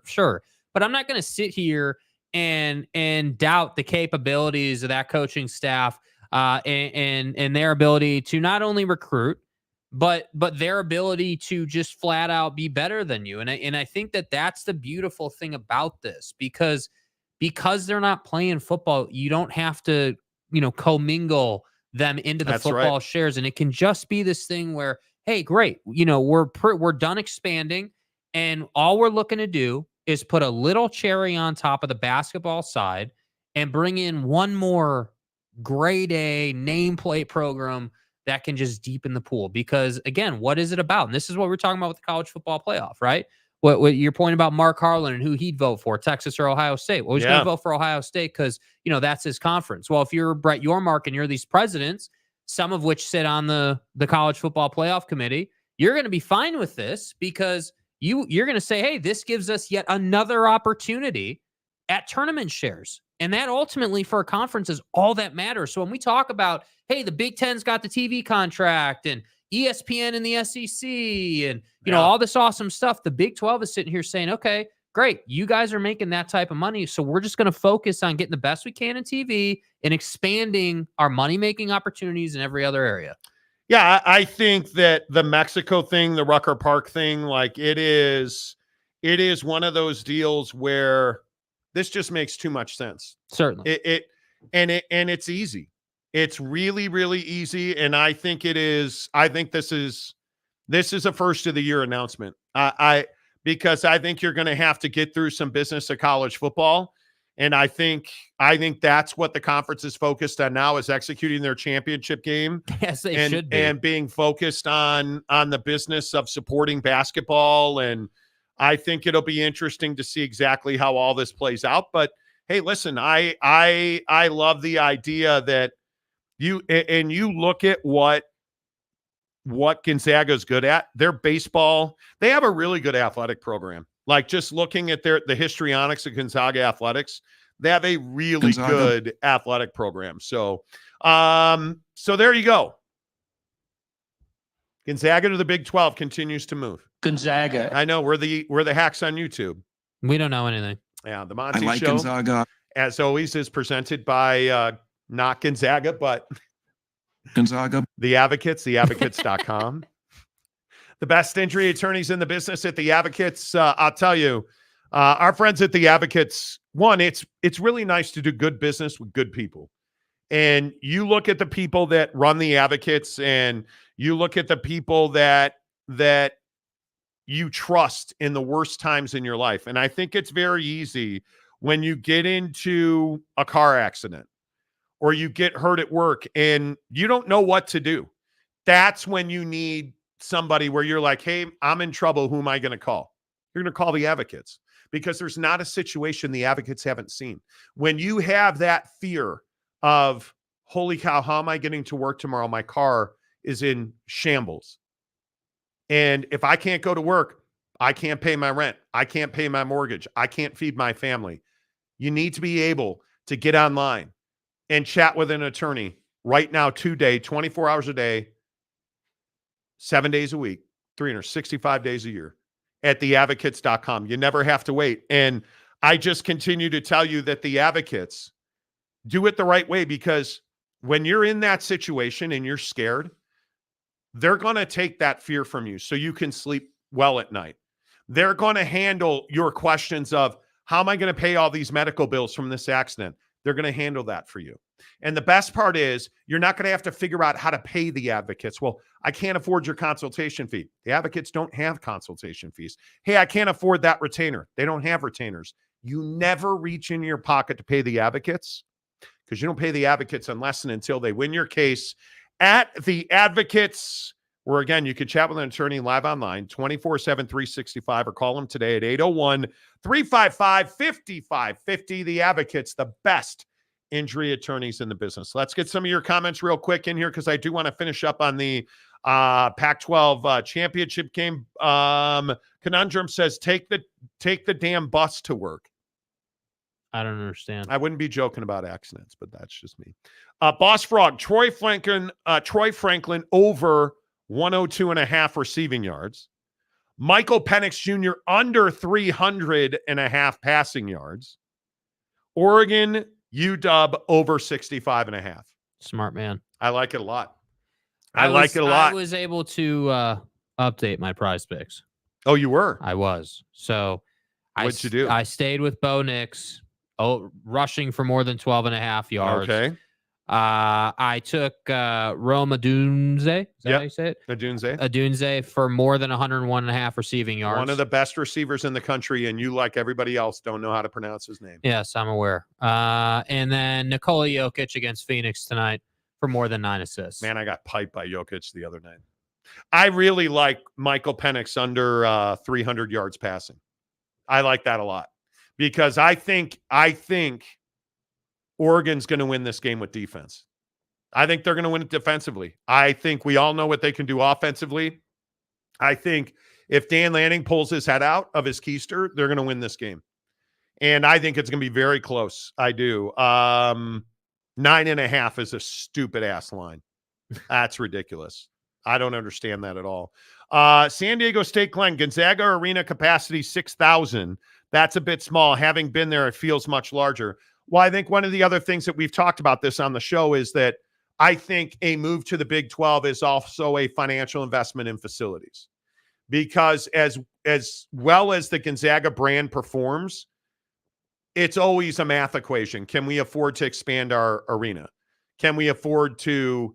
And I think the answer is we don't know yet. And I think you're going to see one of the things that Gonzaga really wants to do, and this is to their credit, Boise State's position, and they said we're going to do it now to help ourselves later. They expanded their facilities. I think Gonzaga is going to do that with their arena because you're right. I think the minimum is 10,000. You need a 10,000 seat basketball arena. That would be more than enough in Spokane. 10,000 would absolutely do it. And in basketball, I don't think you want as many seats as possible. I mean, part of the magic of a basketball arena is having that right number where the house feels full, but it's not like super duper packed to the gills. And your people can be loud and comfortable, and you can create that home court advantage and that. So, yeah, I mean, 10,000 is perfectly fine there. Yep, totally agree. I think 10,000. And you cannot, and we've seen this in football all over the country. The biggest mistake you can make in college is going too big. When you go too big and the rafters are empty, that's a problem.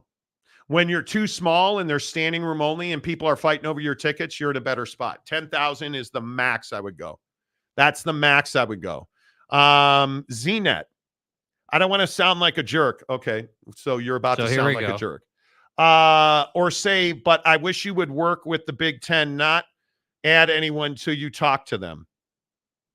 I wish you, who's you? What are you talking about?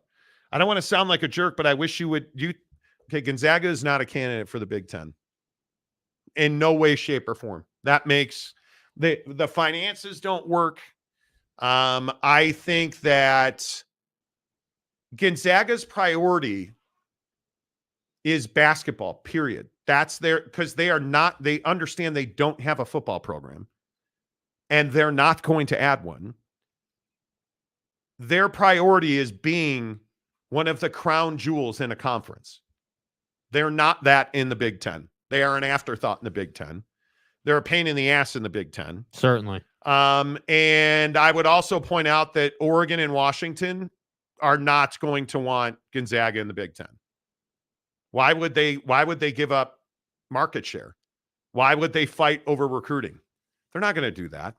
And I think when you look at where Gonzaga is, you're a perfect fit in the Big 12. You are not at all a fit in the Big 10.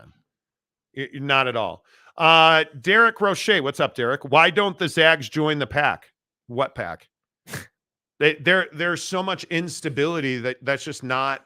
I think if the Pac-12 had survived, Gonzaga would likely have joined the Pac-12.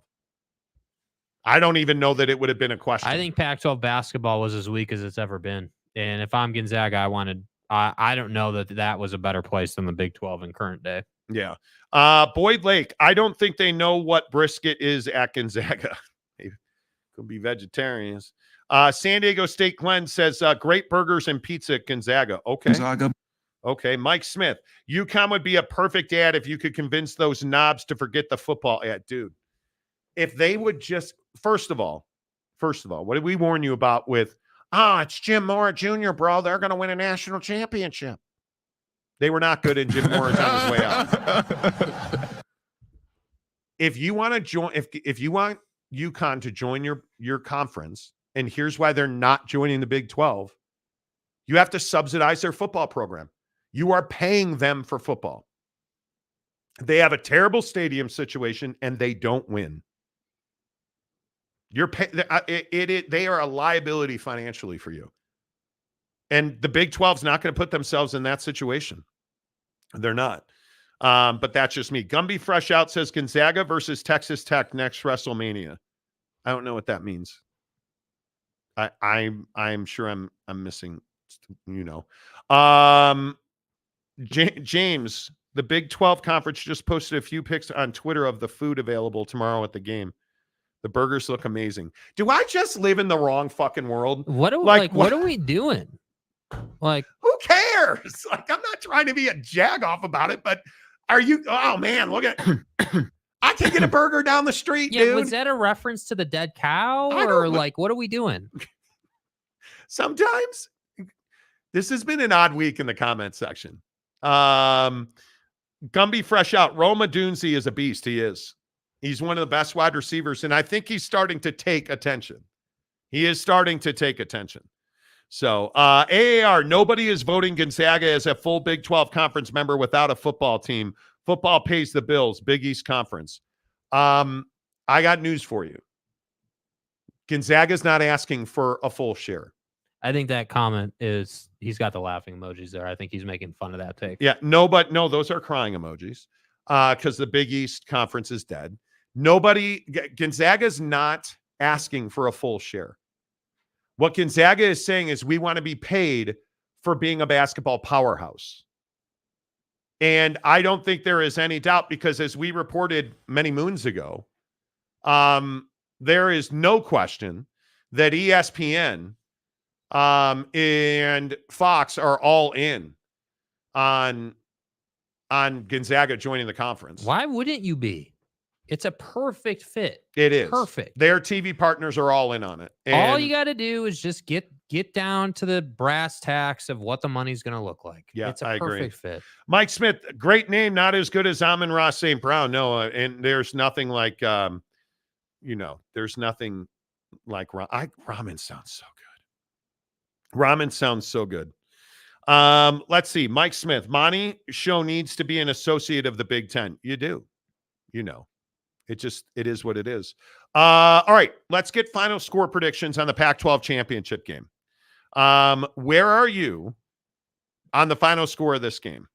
I think if I look at Washington, Oregon, that 9.5 number is that pisses me off. I'll be honest with you. That line I think is ridiculous. But if you're holding me to 9.5.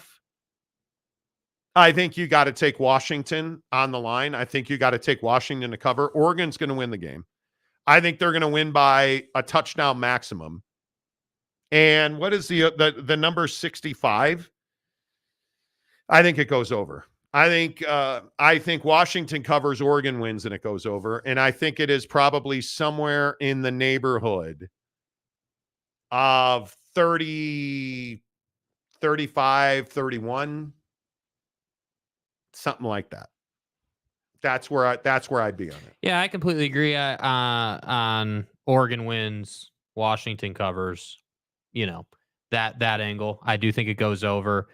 But I wouldn't be surprised if we had, it's kind of like what you were saying, like a 38-35. Wouldn't be, honestly, indoor game, wouldn't be surprised about 42-38 Oregon.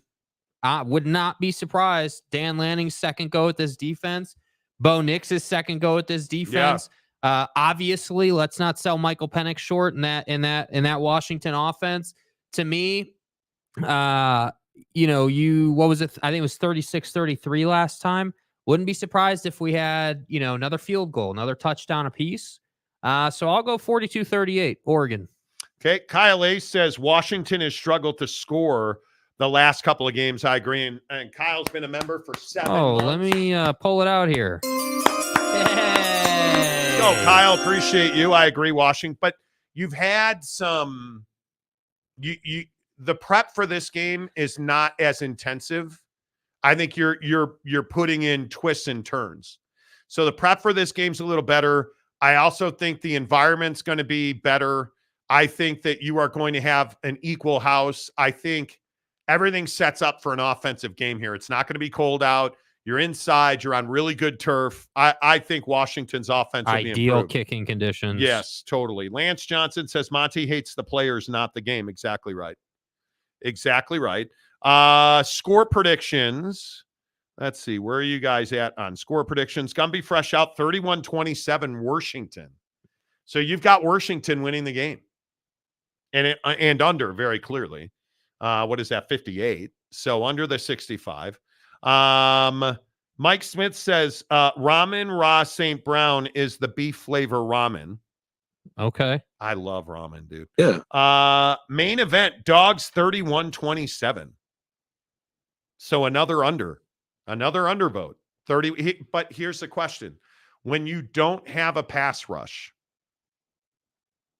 because I think Washington all season has really struggled to rush the passer. So Buddy's going to sit back there, and he's going to have to run a little bit, and he's going to be passing most of the game. And here's another question for UW fans. How reliant will Washington be tonight on the bomb?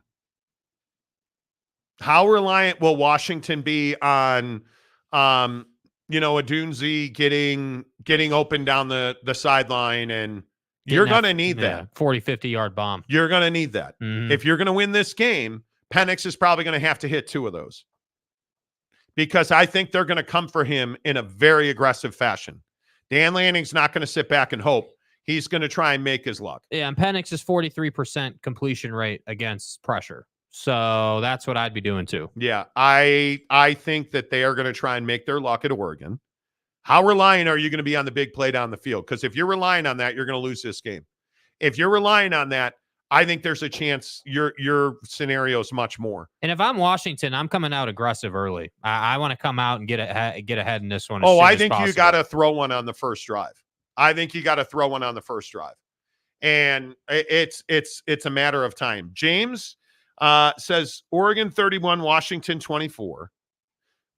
Penix and Bo Nix are both really good QBs. Going to be a great game to watch. But Bo Nix is playing well. 50. You're at 55, which is under. Sean Rollins. Hi, Sean. How are you? 38-31 Oregon. Over. Okay. Derek Roche. He reads my dumb comments every time. I do read your dumb comments every time. I see a lot of people are like, well, why do you read all the comments? If you're going to be here and you are going to comment, we're going to read your comments. Even if they are dumb. Yeah, we're going to read your comments. Let's see. Boyd Lake, I'm taking Oregon to cover. Really? So Oregon by 10. Yeah, do you have Oregon covering 9.5, so 10? Or did you get it at a lower number? And I also think, by the way, that means a defensive if they win by 10, you're probably getting a strip sack for a touchdown. Have to. Yeah. I wonder if the game plan will be, hey, we're going to pressure Penix a ton tonight. We're always going to have one more than the offensive line has, and we're going to try and force him into an interception. I wonder if that's what they're looking for. Yeah, I think it'll be, if you go back to the game in Seattle, I think you saw a quarterback in Bo Nix who's very comfortable. And when Bo Nix is comfortable and he's sitting back there and Dan Lanning doesn't make stupid decisions, I think there's a chance tonight you watch Bo Nix put a cherry on top of those long drives. Because that's the thing that just eats your heart out if you're Washington. Those long sustained drives where Bo Nix throws for 3 yards and runs for 7 yards, and then he's going to hit you with a 21-yard pass. 12 plays, 8 minutes. And it just is, it's crushing 80 to you. yards. It's crushing to you. That's the one that you're like, damn. You know what I mean? UW fan Jim, no pick jinx, go Dogs. You're not going to put a score out there. Okay. I think it's going to be an incredible game. Now, I can't see. I think it's a higher scoring game. I agree. Indoor game. conference championship game. They're going to score a lot of points. I think so. I think that I don't know, man. I hesitate to doubt Michael Penix, but I hesitate more to doubt Dan Lanning and Bo Nix. I think that the thing that has always struck me about Oregon, and the reason I think it was so close in Seattle to the point where they should have won that game, in my opinion, had they executed, is they have a grit because of the way Dan Lanning runs his team. And that grit would tell me that, hey, they're going to come out, they're going to be very physical on defense. They're probably, honestly, going to have, some, I don't know if you want to call it holding or pass interference, whatever label you want to put on it, but like, hey, we're going to be really physical with you early. Yeah. Press coverage on the outside out of the Oregon defense early. Like, we're going to knock you back inside of that 5-yard window. Like, you get what I'm saying. So to me, I don't know. I just think this is a game that Oregon and Dan Lanning should go out and win. Yeah. And if you don't, now I have the ability to start questioning you. And I just look at how many hits Penix took last time. And I think Oregon only had 1 sack, but he got physically beaten in that game. Because Oregon's not scared. They're going to come for you. They are. And if it's a penalty, it's a penalty. Yeah. It'll be interesting to see how all of this plays out. But I would be very interested. I'd be very interested to see how this Oregon secondary operates in blitz situations. Are you playing safe, which is to say, like, you're giving a lot of pad? Are you playing zone? And pay attention to that, because I think it was a second half adjustment from Oregon last time around.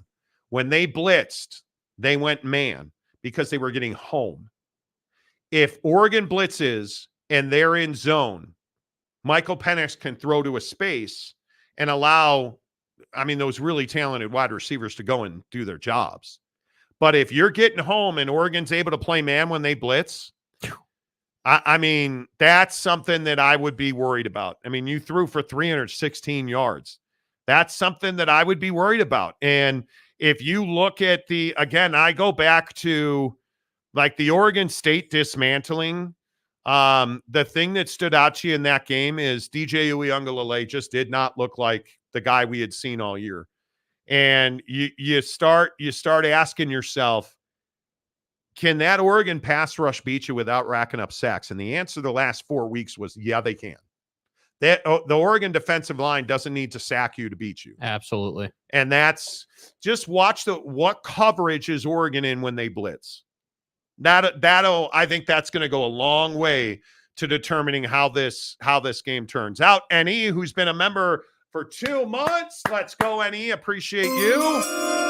Says Oregon 48. Washington 31. Heisman Trophy winner. 79 points. Big shout out to Shane Rich SR. Shane Reich, SR, Shane Reich. Our newest member on the show. I'm going to go Frank Reich, Shane Reich. Hey, Shane. Hey, Shaner, what's up? Appreciate you being here. Thank you very much. A couple of score predictions here. Ryan Willie says Washington 34, Oregon 30. A lot of Washington love on the show today. I don't hate that. Mike Smith, 31-27 is a good guess, but it could be either team that wins with that score. Absolutely right. Absolutely right. I think, yeah. San Diego State, Glenn says Huskies win straight up. The Christie says Washington 38-35. Jason says, wait, Oregon defense give up that many points. Are they that good? Really? Top 4 school? I think they are. But you're also going up against one of the best quarterbacks in the country in Michael Penix, who's got, I think people forget, it's not like Michael Penix is playing with a bunch of, junior high school kids at wide receiver.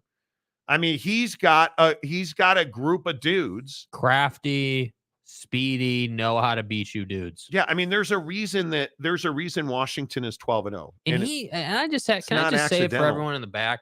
Dude's got a cannon.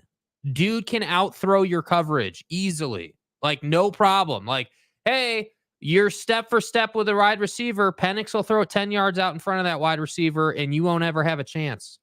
Like, that's how good he is. Yeah, and I think you look at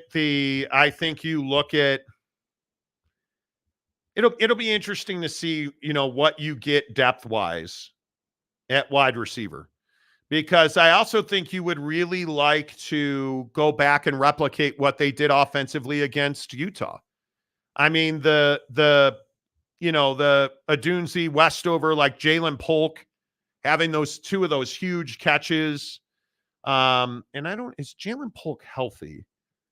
I think that's a big question. But I also think that it's going to be very interesting to see exactly who steps up for Washington as well. Because if you're counting on Rome Odunze to do this all on his own, you're crazy. And he's not going to. And they're going to have to also, the other number tonight you need to look at, I think it's going to take 125 yards rushing for Washington to win the game. You can't flirt with barely breaking 100 if they're going to win the game. Mm-hmm. Aaron Wilson says 100-0 Gumby versus the world. I mean, who would go against, who would, Yeah. Mike Smith says Jake pulls it out. Monty claps. Good teamwork. Well, that's what I'm saying. Kevin the Destroyer, he took it out. Elaine Bennis. Okay.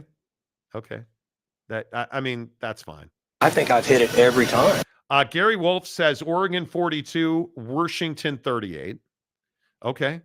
Gumby wants to go New Mexico State 45, Liberty 5. I mean, that seems very accurate. That seems just spot on, man. Yeah. Well, why, LV Seminole? Why? I wonder if ABC is going to have something similar to the Manning cast. Try this one on for size. The Stallions cast, So see what he did there. So now that Connor Stallions is unemployed, he needs a job. And so ABC, ESPN can go out and get Connor Stallions, and he can discuss the signs, much like Tony Romo used to do. Hey, this is the play they're going to run, and he can improve the viewer experience. Yeah. Fine Steeler guy.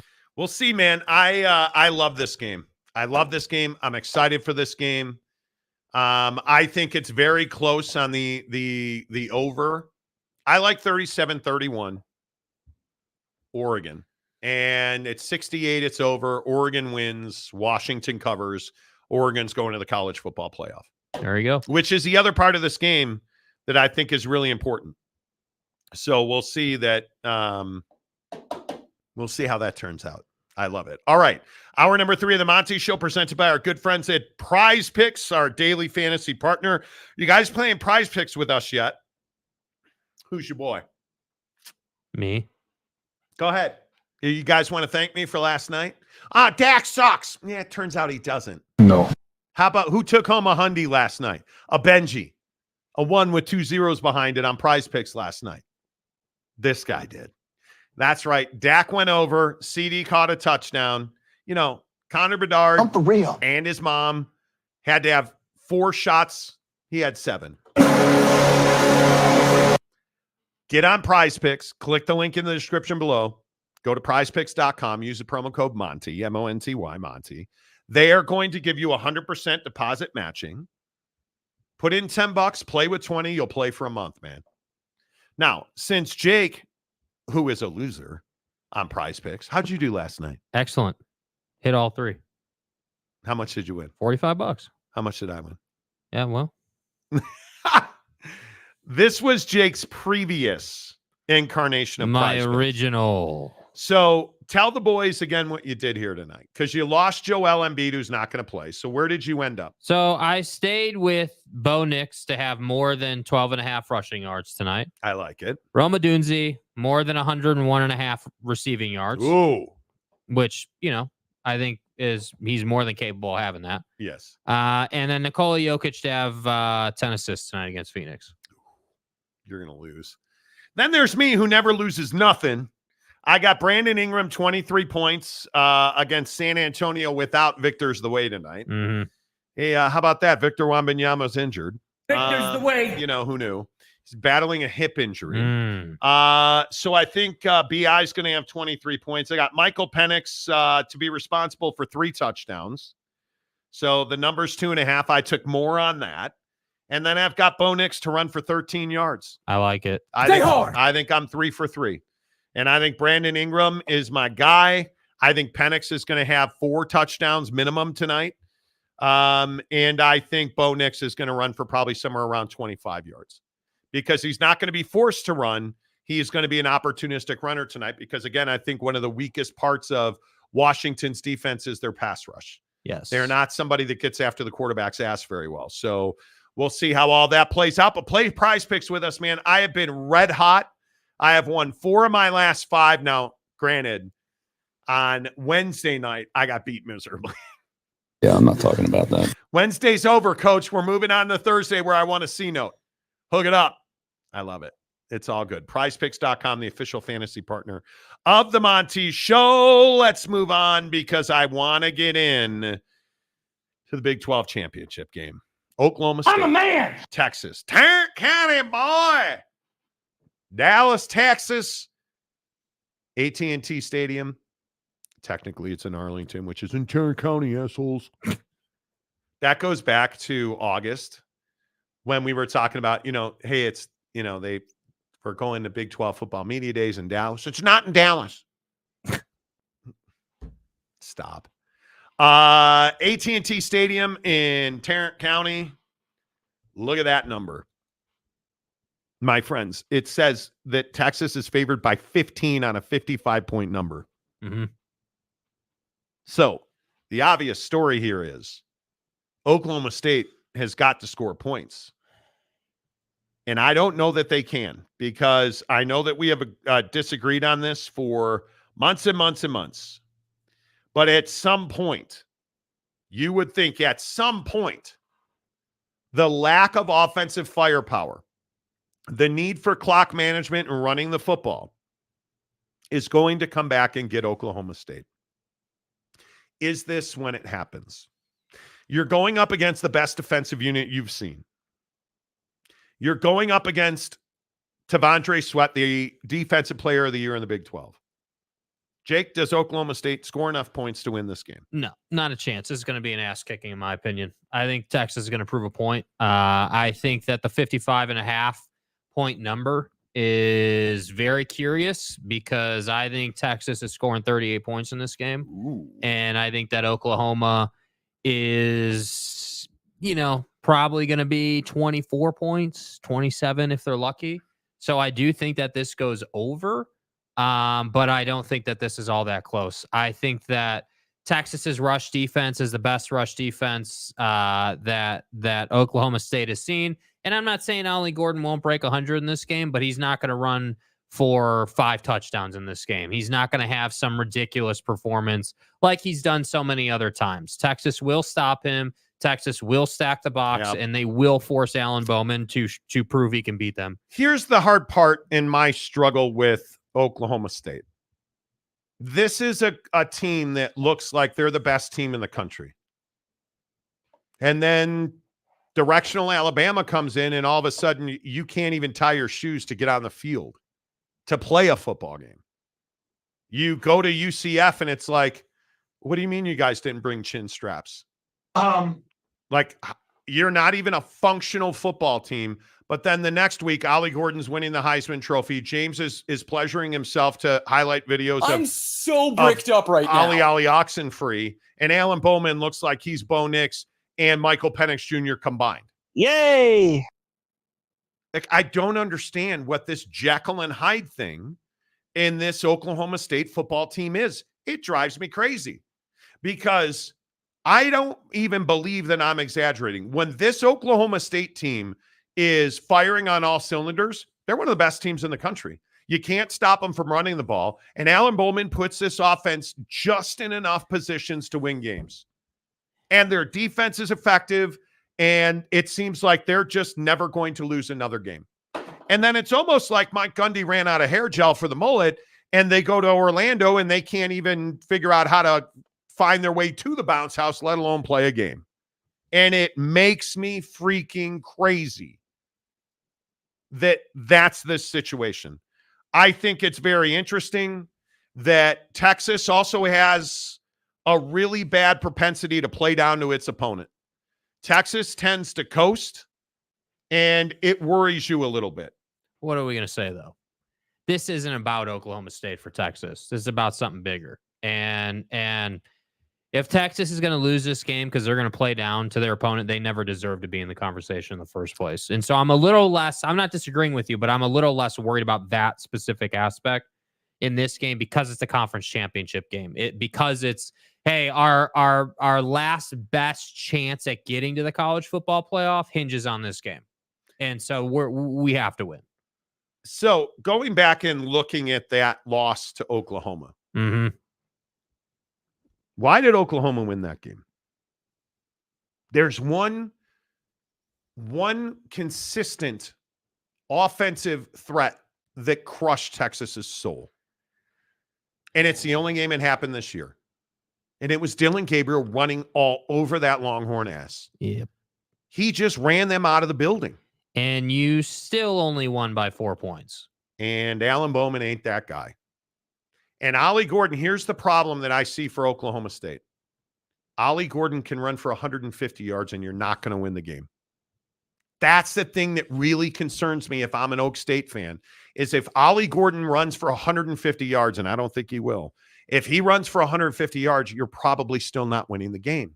Because the one thing that we have seen consistently and regularly from Texas is, oh, you guys want to get in a shootout? Okay, cool, let's do it. They'll get in a shootout with you, and usually they're going to win that game. And I think when you look up and down the schedule and the results, the one thing that Texas has never struggled to do is to put up points. They did it at Tuscaloosa when they dropped 34. They did it at Baylor when they put up 38. Kansas where they put up 40. They lose and they score 30. They put up 31, 35, 33, 29, 26, and 57. They walk off the bus and have 24 points. Because they run the football exceptionally well. And they run the ball for just about 190 yards a game. What are you going to do to stop that?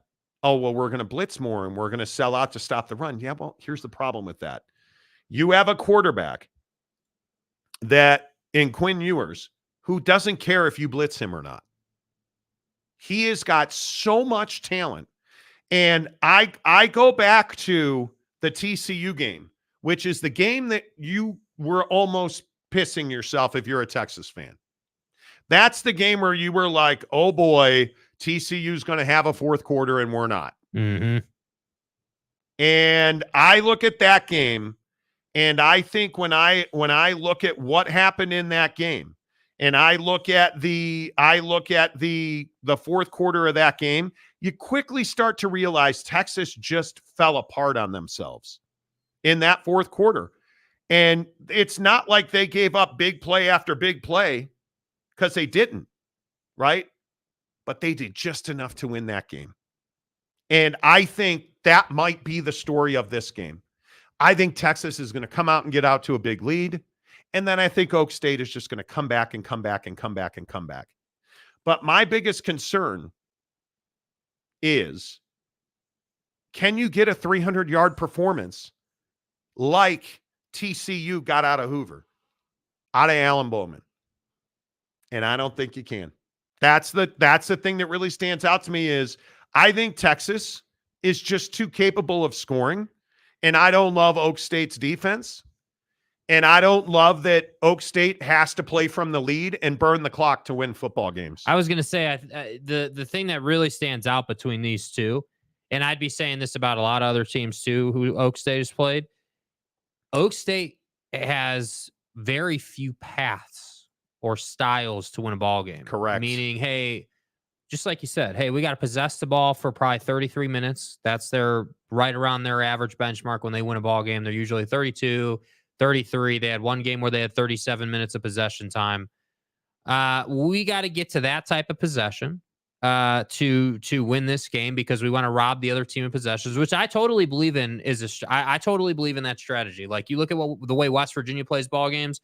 I love that strategy for offenses who are not high-flying 40-point offenses. But the problem with that is, against a team like Texas, who's got the athleticism that they have on defense, who have the linebacking speed they have, who have the defensive line athletic ability that they have, You're not going to sit here and rack up 33 minutes of possession. You're not going to do that.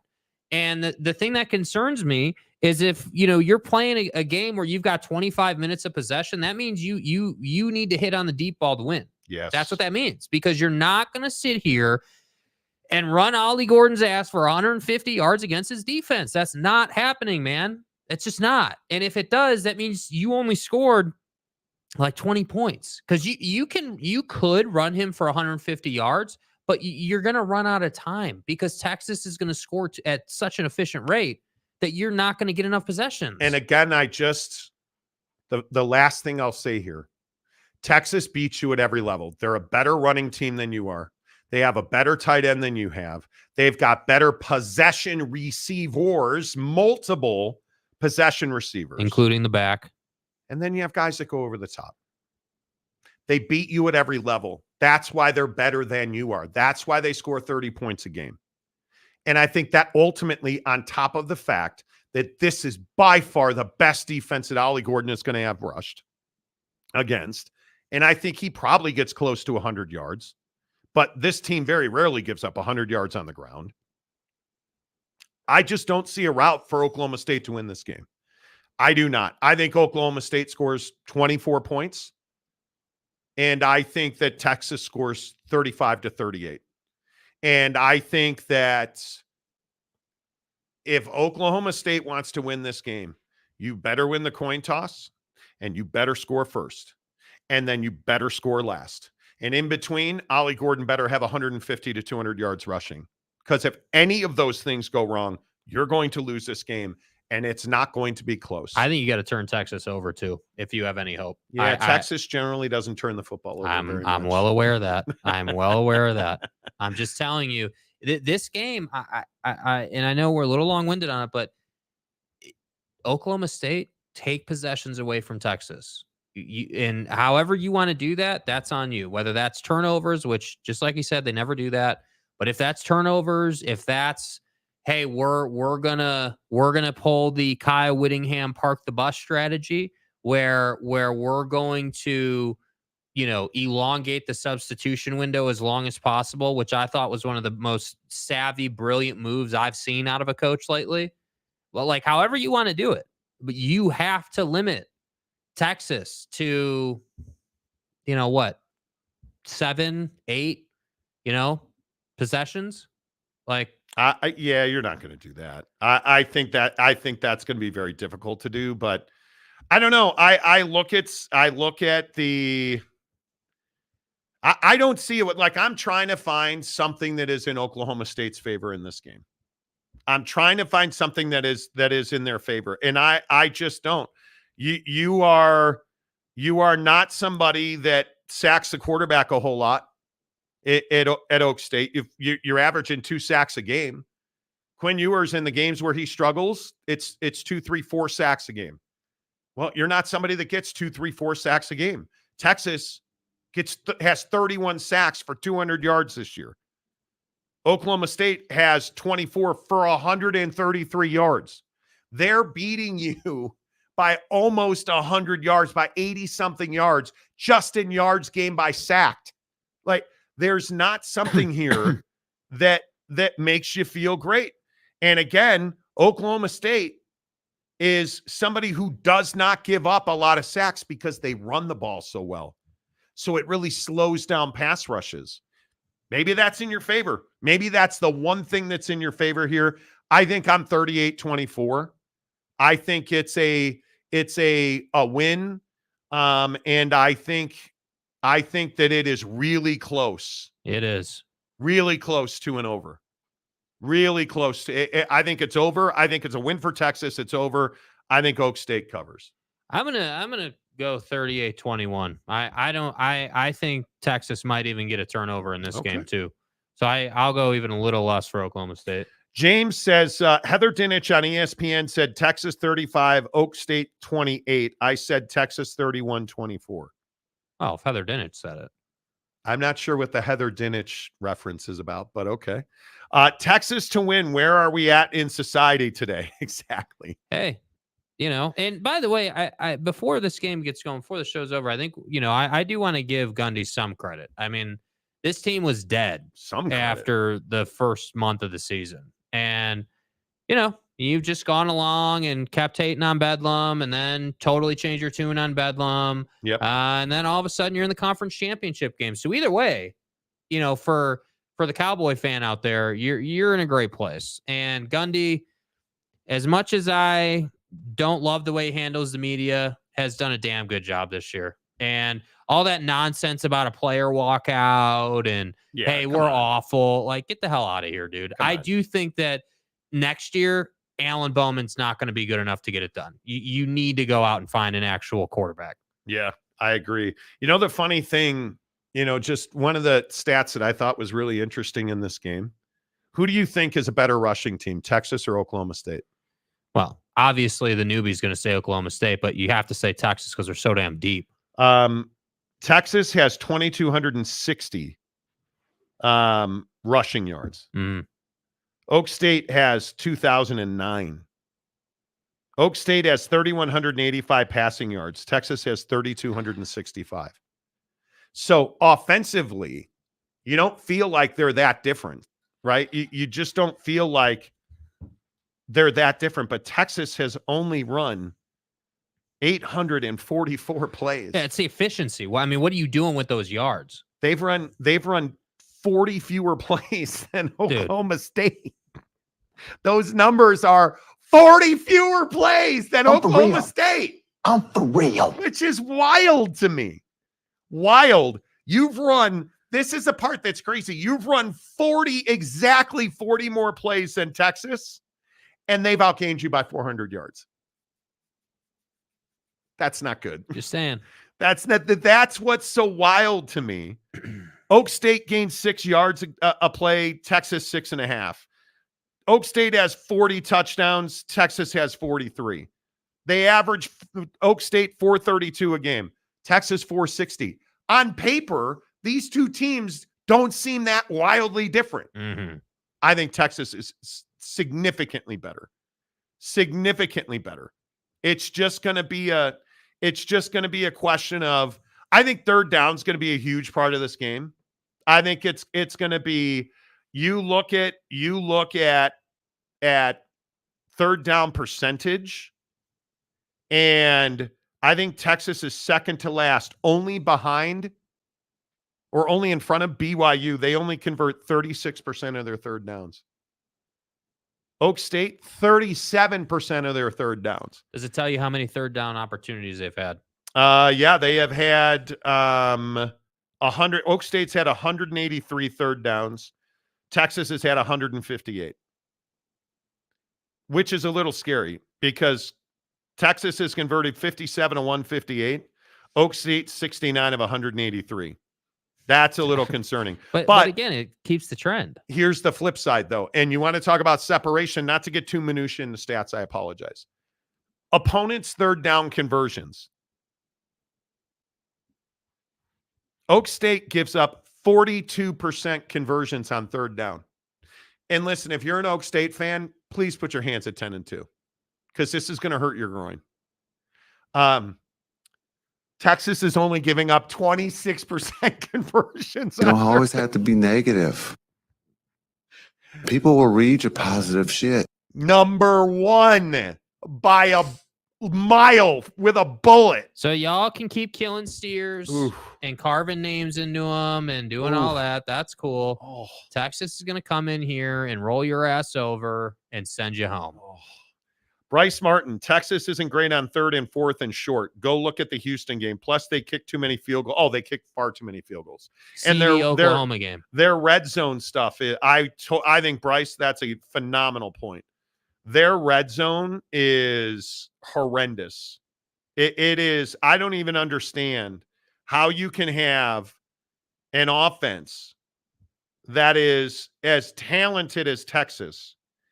And Texas is 78% in the red zone. Oklahoma State is 87% in the red zone. Like, it's not close. It is not close. And it's just, it's wild to me. But again, who's the best red zone defense in the Big 12? You already know. Texas stopping 60 or giving up 68% in the red zone. They've only given up 13 red zone touchdowns. Oak State is 8th at 82%. So, I mean, there's just little things like that I think are very interesting. And the other one real quick, do you guys know that Texas has a better time of possession than Oak State? Now they're very close. Texas is 5th. Oak State is 6th.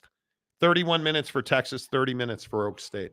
It's going to be a good game, but I think ultimately the talent's going to win out. Dakota Tubbs, been in the SEC for over a decade, and I still don't understand War Eagle pick a mascot Alabama Junior. Okay, well, thanks for being on topic.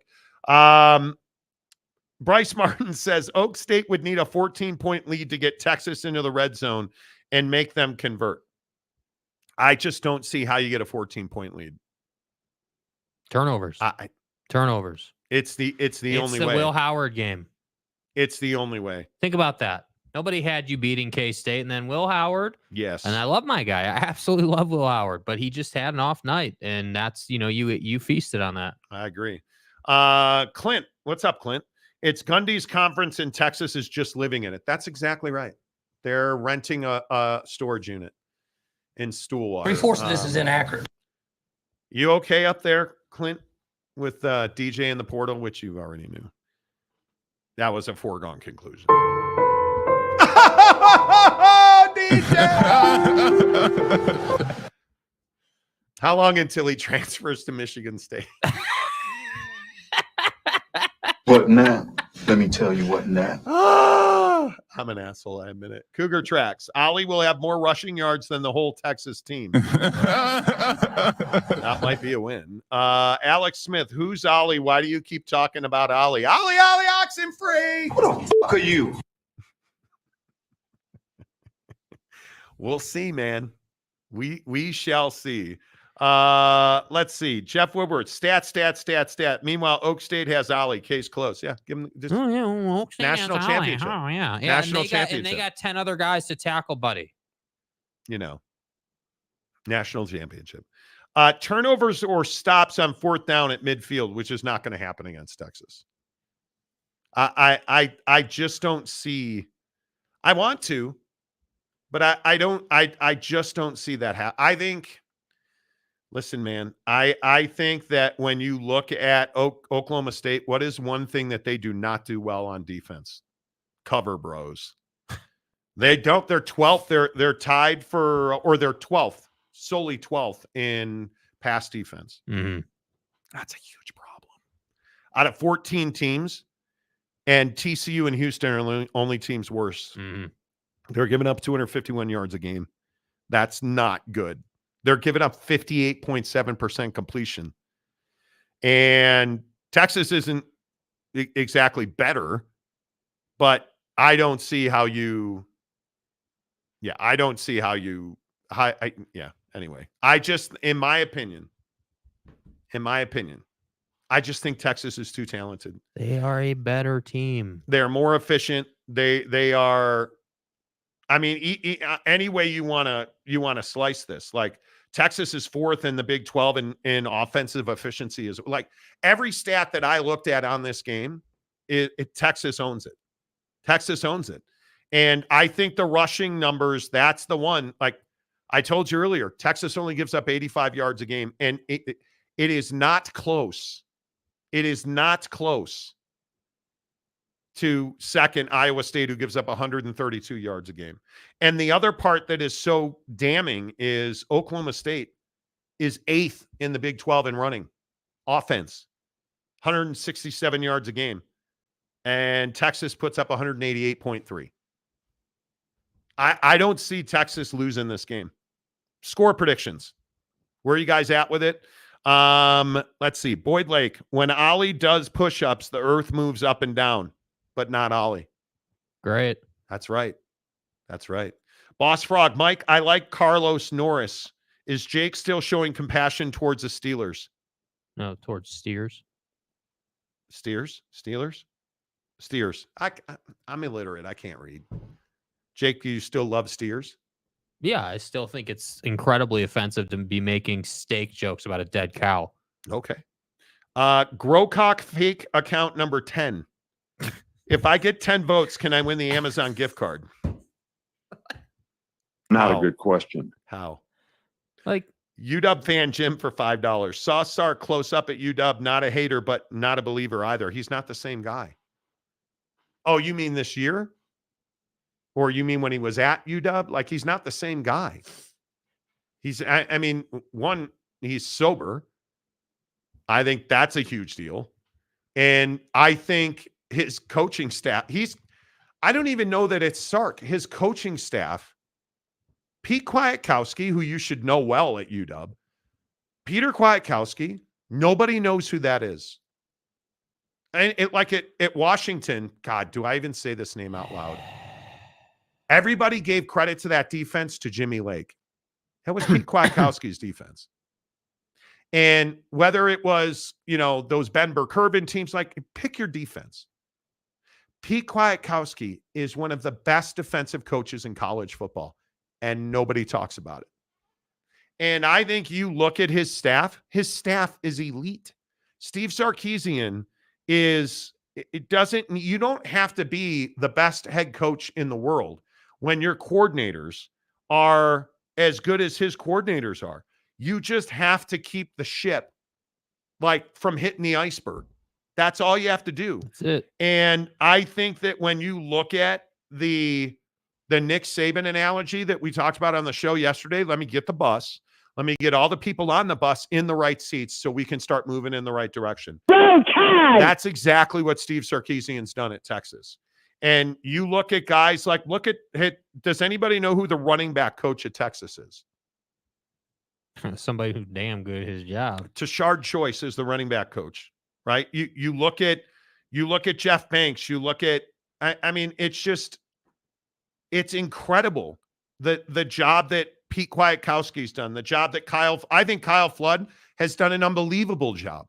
Do you know how hard it is to be the offensive coordinator at Texas when Sark is your head coach? That's not the easiest job in the world. And I also look at Chris Jackson. I think Chris Jackson with the receivers does not get nearly enough credit. You look at this staff, and it's ridiculous. Loaded. They're not injury prone. You look at Torrey Becton, the performance coach. They're not injury prone. They don't have all kinds of injuries everywhere.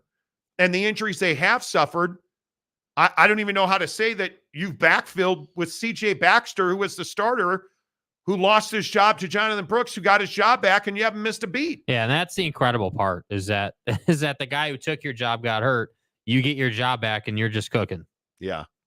And the other guy that I love there is Bo Davis, that not many people – they have an unbelievable coaching staff at Texas. And I know people hate the Longhorns, and you guys want them to lose, Mike Smith says, score prediction, Texas 34, Oak State Ollie. I think that's on the number. Man, that's great. A great take, man. What is wrong with you? Everyone thinks that Ollie Gordon's the Jesus Christ of college football. I believe there is some sarcasm in that. Like, holy crap. I know that one, but I at some point you have to realize the guy is one dude. Like, Texas is more talented. They're, in my opinion, with all due respect to Mike Gundy, that is a better coaching staff at Texas. They are better than you, man. So yes, go fight. Go to war. Know your day is here. Know you're probably going to lose this game. And ultimately, Texas, and this is why the question of the show is the question of the show, Texas is more deserving than Ohio State. They just need to win this ball game. And then I think they're in.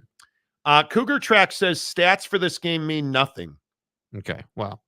When I think you've played your entire season and you can look back and you can look at where teams fall, and I think stats tell a picture of what your defense is. I think stats tell a picture of how you've defended, where your strengths and weaknesses are. Yes. The conversion numbers that we were talking about a minute ago. I mean, the stats prove my point about Ollie Gordon. Yes. Texas has more rush yards than you do, and you apparently have the best back in the nation. And Ollie Gordon's a very good running back. There's no question about that. I just think that Oklahoma State, with all due respect to the mayor of, Stillwater, you guys are trying to put Ollie Gordon in New York to win the Heisman Trophy.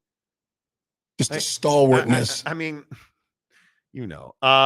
Sark has been Sabanized. Boyd Lake says he has. Agreed. Absolutely. Ron Nolan. Now, see, this is what you've done. This is what you've done with your. Ollie once said, "Let there be light." That's bullshit. I heard that. Gary Wolf, Evil Empire 45, Oak State 21. Evil Empire. Mike Smith, seems like Sark and the Longhorns working together might have helped fix each other. Well, could be. By the way, anybody see Garrett Green's coming back to Mountain Mama next year? Mike Smith. Jason, how many Buckeyes enter the portal once Texas wins and Buckeyes not in the playoffs? Wow. You already losing recruits there. Yeah, no kidding. UW Jim, yes, he is crazy good. Lake was good too, but Pete was awesome.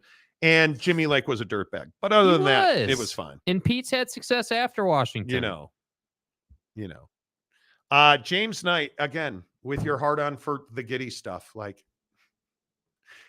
Josh Giddy, the Ollie Gordon of the Monty Show members only chat. Who cares, bro? Respectfully, bro. Who cares? We're not talking NBA right now. Like the thing that, don't even get me started. Shane Rollins says 37-27 Texas.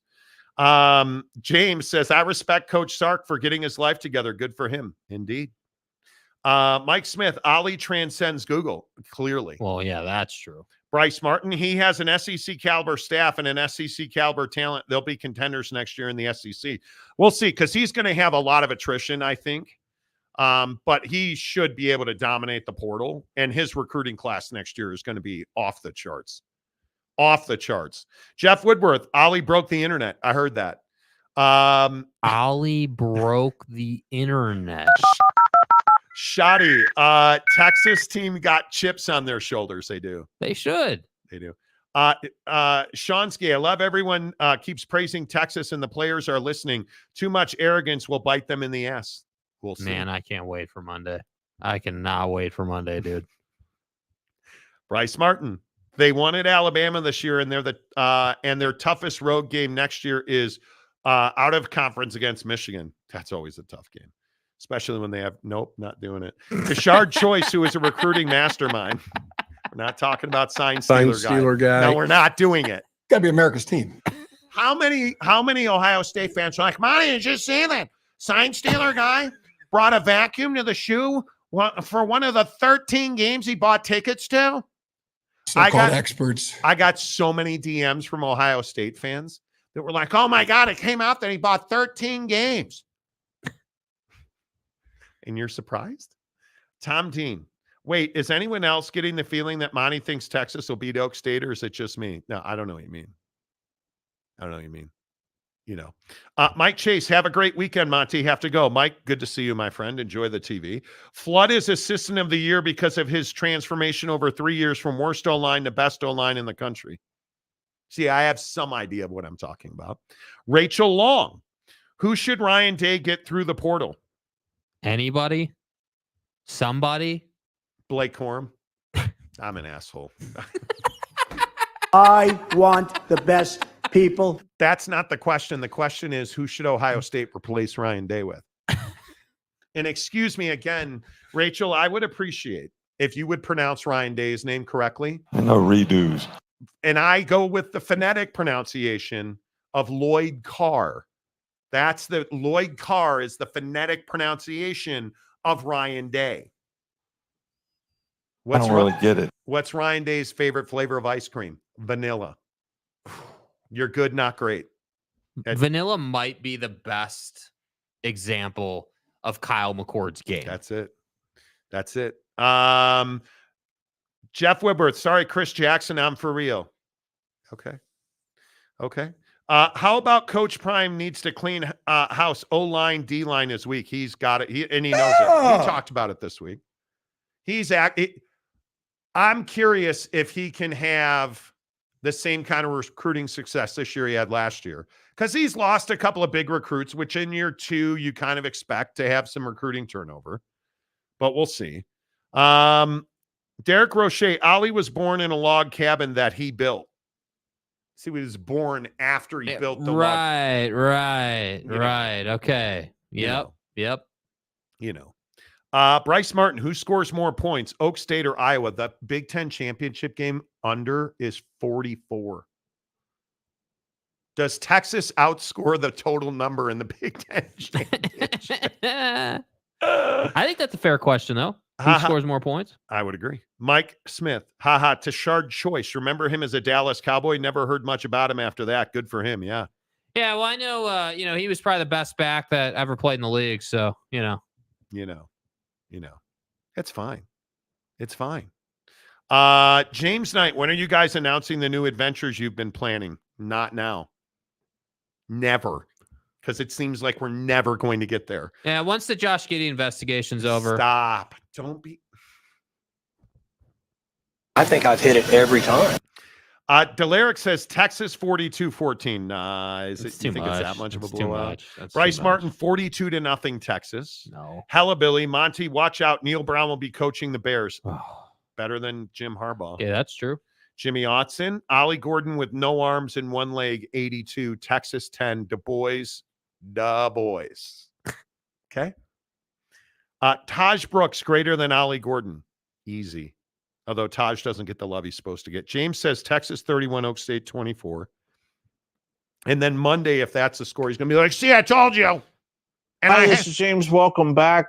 I was right about the score. And Heather Dinich, she's not hot, and I love the burger in Tarrant County. Yay! Are you still going to the game without your wife? Or did you correct that wrong? Did you, what happened there, man? Because you remember that James was like, man, I hope they lower the ticket prices so I can afford to take my wife.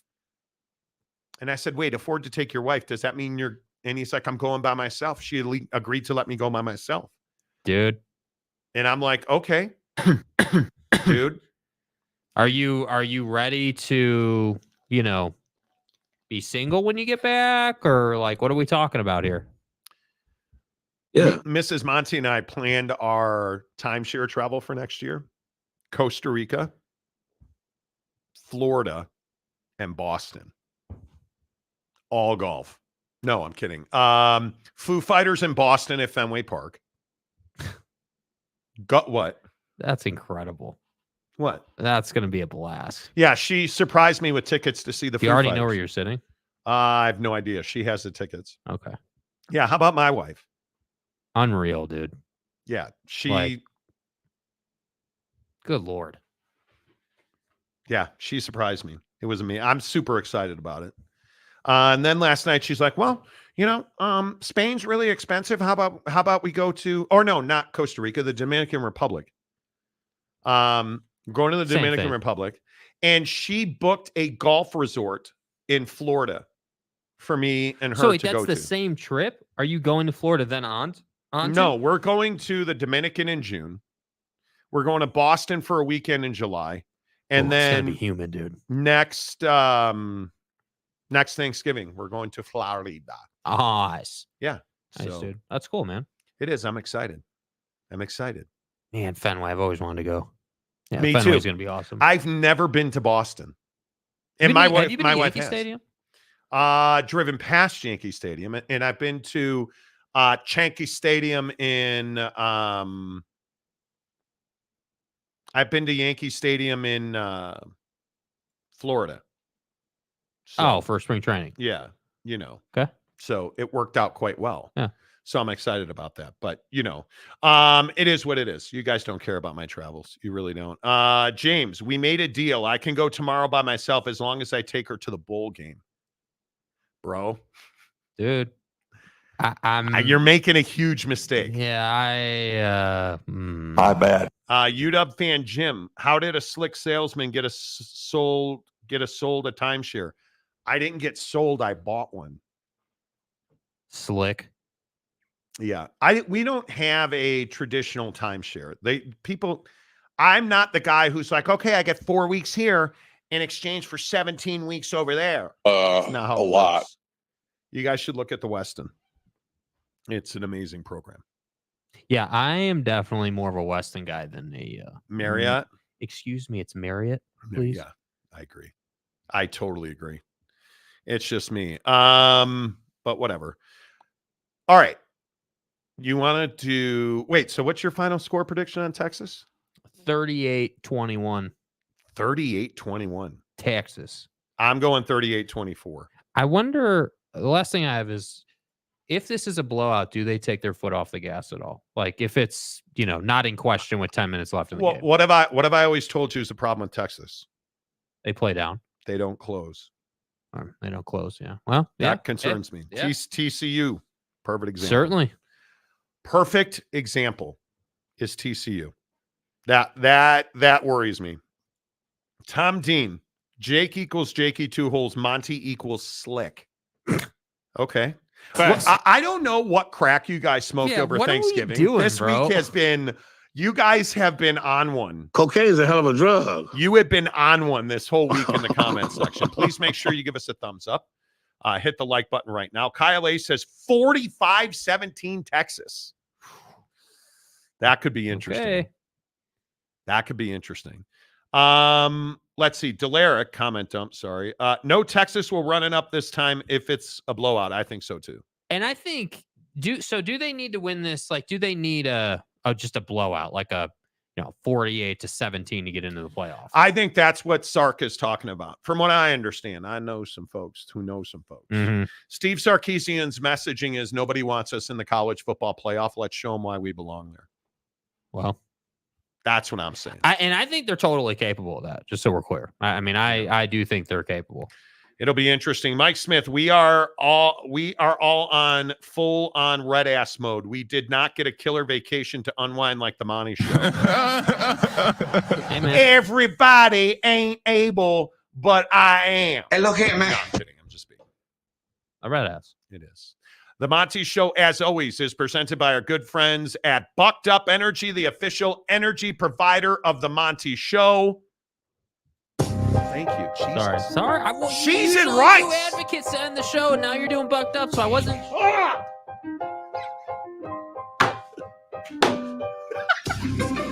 Jesus. We choose violence. He threw me into a door jam today. Yeah. Mess with the bull, you get the fret. Buckedup.com. Use the promo code Monty to save 20% off at checkout. Bama, Texas, Michigan, Oregon, Bo Dix, Louisville. Until Monday. No, just say goodbye, Jake. Goodbye, Jake.